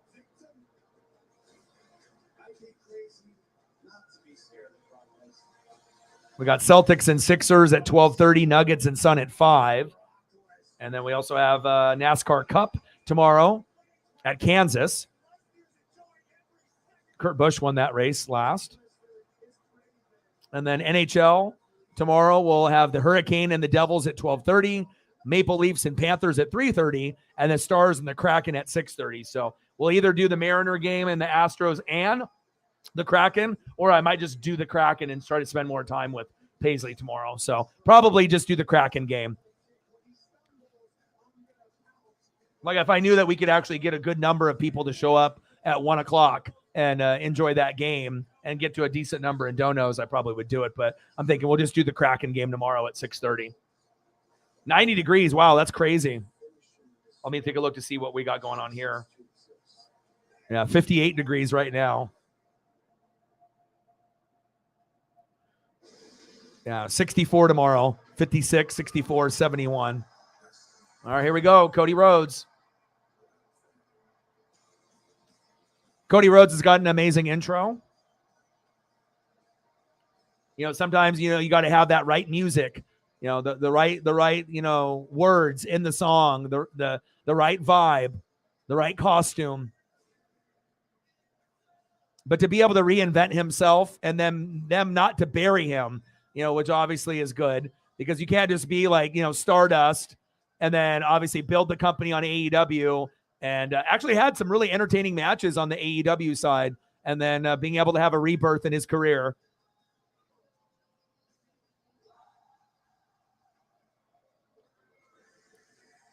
Oh, wow. Look at that. Pyrotechnics. That was cool. And another cool thing about Cody is he giving away his wrestling belt. Anytime you can give that wrestling belt away is a very cool thing. Like you got to think like Bret Hart, you get the glasses. But what's cooler than getting a Cody Rhodes wrestling belt like Hogan used to wear too? Nothing cooler. That's got to be like the top thing that you can actually get. Yeah, you can get like a John Cena hat or a t-shirt or something, but nothing like the actual wrestling belt. Those Cody Rhodes wrestling belts are fucking really cool. I don't know if you guys have seen them online or seen them, with fans. They're very detailed on the front and the back usually. And he usually has different ones for different outfits that he wears. Typically gives it to a kid, which he should. But I couldn't think of a cooler thing to get at an event rather than that wrestling belt. That would probably be the number one thing.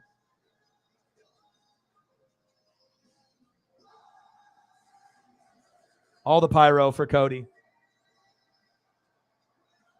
All right, here we go. Main event, baby. The Puerto Rican fans, not so much love for Cody Rhodes.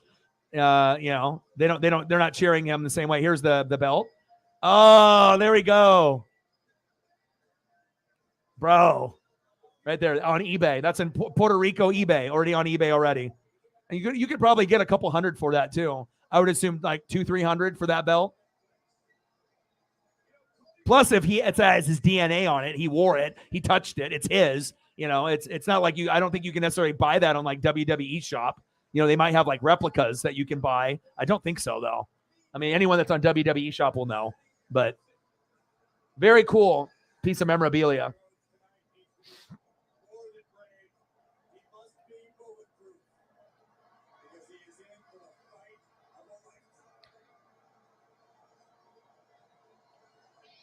All right, here comes Brock.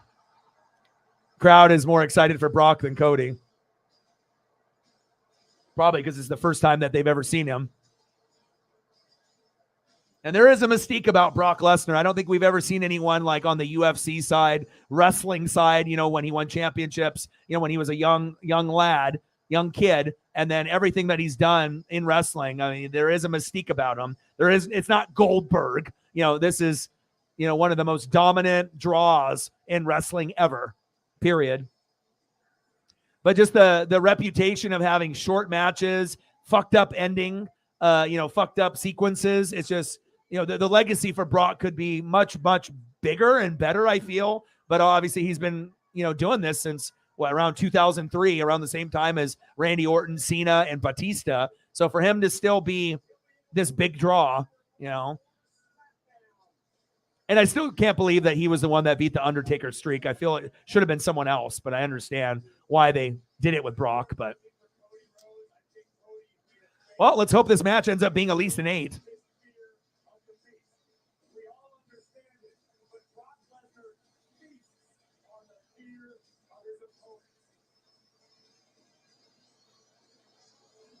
I always kind of like the farmer type style. Because, Brock does hate people. He doesn't like to interact with anyone. He likes just to go to the farm, feed the animals, be by himself, or just with Sable, or, he just wants to do his own thing. Kind of like a Stone Cold Steve Austin, but Stone Cold's a little bit more sociable, but, that's how Brock really is, Oh, all right, here we go. We started off with a bang. Here we go. All right, Cody.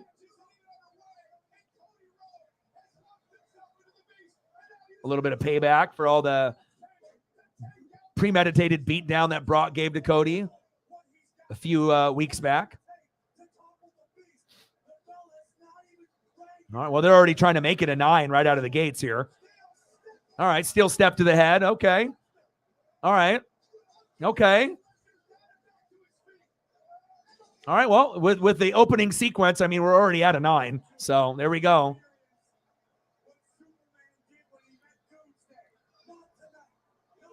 Yeah.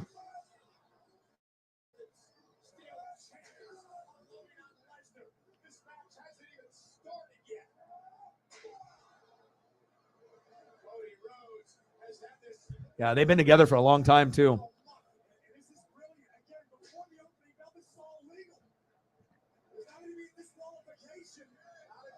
Yeah, but Brock is one of those guys. It's just, I'm going to beat the shit out of you. Give me my money. Let me go home. I don't really see him being that close with too many wrestlers in the locker room. I imagine a lot of them are probably intimidated by him because they just don't know if Brock is going to be genuine or if he's going to be this Brock Lesnar persona or if you're actually going to get the real Brock. I imagine there's a few people that are friends with him that actually get to see the real side of who he is besides Sable, but very private. That's for damn sure.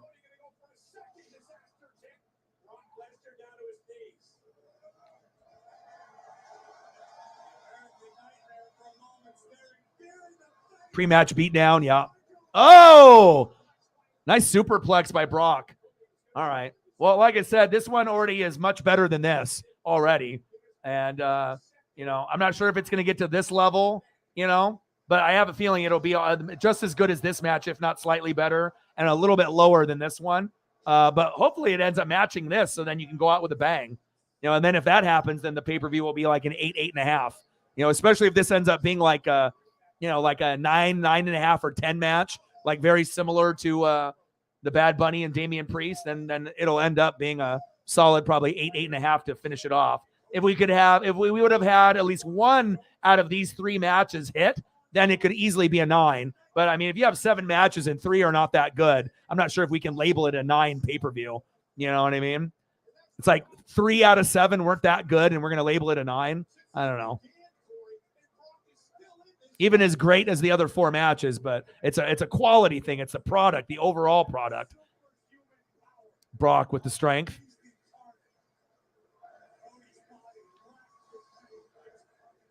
Suplex CD.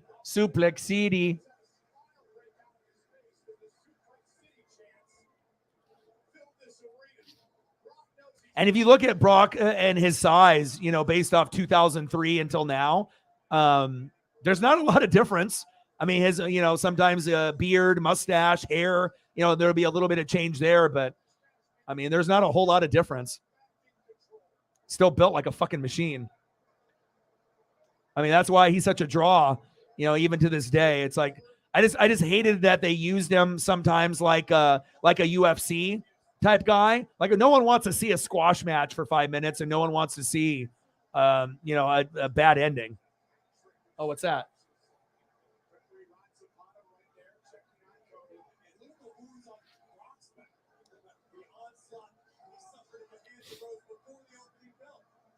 $98-72 Lakers.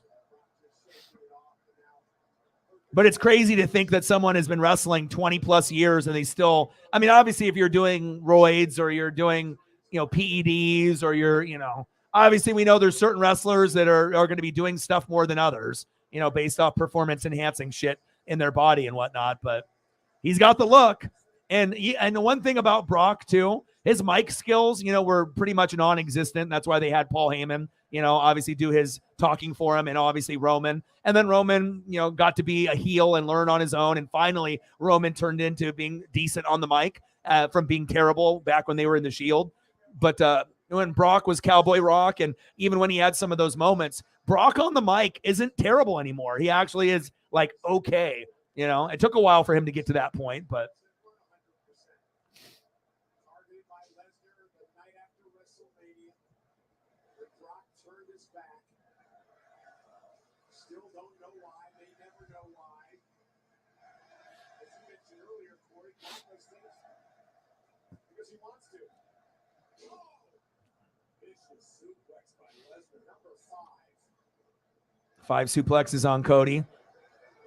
They're just doing that. It's just like their typical Brock Lesnar beatdown. So it's like pretty much that Brock Lesnar is bigger than everyone, you know, that, and they're gonna have him main event. Even though Cody is kind of waiting in the wings, like with the whole Roman Reigns feud, you know. He didn't really get that much of a pop there in Puerto Rico. Oh.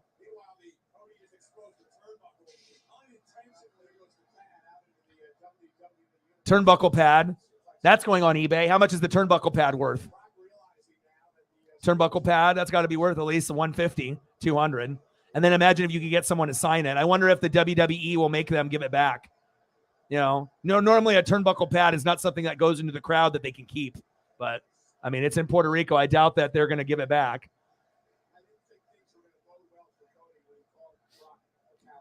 That would be a cool souvenir to get if you were lucky enough to catch that. The turnbuckle pad. And then you could try to get it autographed at some point. A very unique item.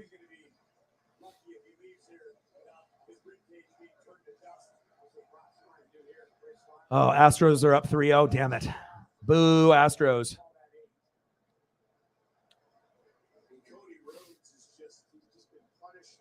But it doesn't surprise me. And Dodgers are up 2-1 in the top of the 9th. They got to get payback for that Clayton Kershaw outing yesterday.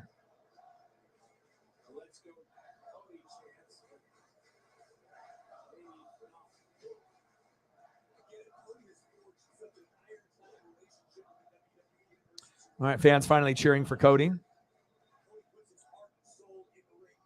Still, they could have definitely ended the show with, the Damian Priest Bad Bunny. That would probably have been the way that I would have done it.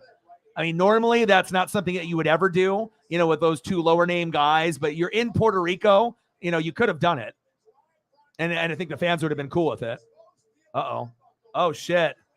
Oh, he cut him really good. Holy shit. Oh, wow. That cut went deep. There's a lot of blood coming out of Brock. Oh, shit. He got him right square in the forehead on that exposed metal turnbuckle. He didn't even have to blade himself. Oh, shit. There's a lot of blood coming out. Leaking is an understatement.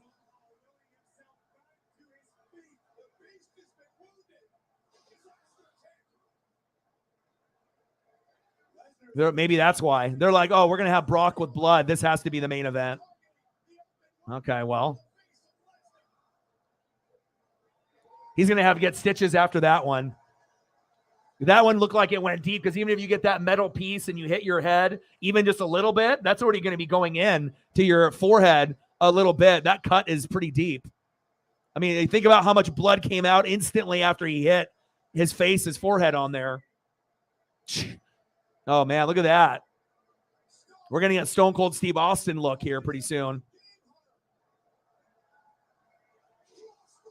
Crossroads, that's one.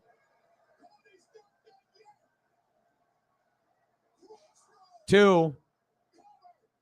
Uno. Dos. That's crazy. Brock even agreed to that. He's like, all right, man, they expose the turnbuckle and I'll just fucking hit my head on it. And then hopefully it starts bleeding. And if not, I'll have to do it again. But I think he kind of went into it a little too hard. I mean, they said you got to go in here decently hard, but holy shit, man. I mean, it's not like he ran full speed and then, his forehead went right into it, but there was like 2 or 3 good steps. I mean, everyone knows, like when you jam your foot or, you hit a bed frame or hit a couch, like on your ankle or your elbow, how bad that hurts. But gosh, I wonder how many stitches that's going to be. Brock is a tough son of a bitch, but he's leaking. F5. Uno. Dos. They got the ref with the gloves, obviously, on. Of course it is. Well, it's always been real blood. Even back in the day, they would just blade themselves, you know. I mean, if we're talking about like the blood packets for like mist and stuff that you would have for certain wrestlers, that they'd spit something out of their mouth. But, you know, 9 times out of 10, they're going to blade themselves. But I didn't see any opportunity for him to blade himself before he knocked his forehead right there.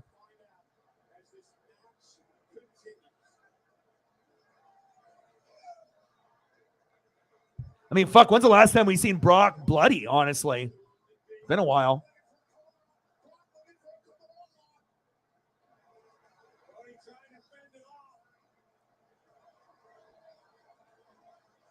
Oh, this match is better than this match. It's better than this match. It's better than this match. It's better than this match. I mean, this was the best match of the night. This one was okay, but I think so far the matches go like number 1, number 2, and then probably this one number 3. Wow. They're like Brock is bleeding too much. We got to end it. Well, they didn't have no DQ. And Brock probably was only going to take so much blood.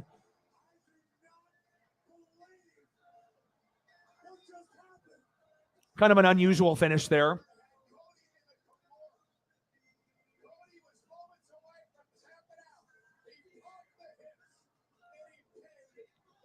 I mean, this match was one of the, I think, the top 3. You know what I mean? But yeah, definitely I would have rather had the Bad Bunny be the match at the end.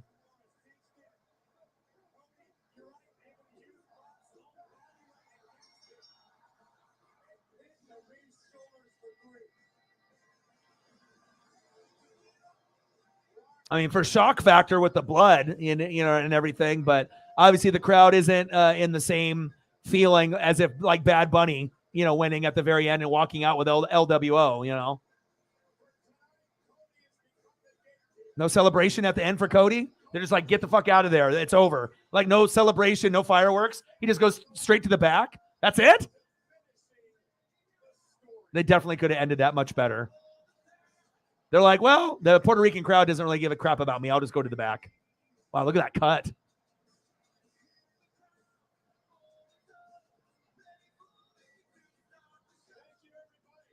Well, fucking A, huh? That ended up being a little bit better than we anticipated. I think, what would we label that as overall, as a pay-per-view? I mean, they had started off with a bang. In the middle was kind of weak. Finished strong in the last 3. So what would we say, an 8 or an 8.5 for the overall? I mean, obviously, if we could have had 1 out of the 3 matches in the beginning, if we could have had a decent match here, or here, then I would have said 9, even if it was just 1 out of the 3. You know what I mean? But at least we got 4 matches that we felt that were pretty damn good. This one was the best of the night, though, hands down.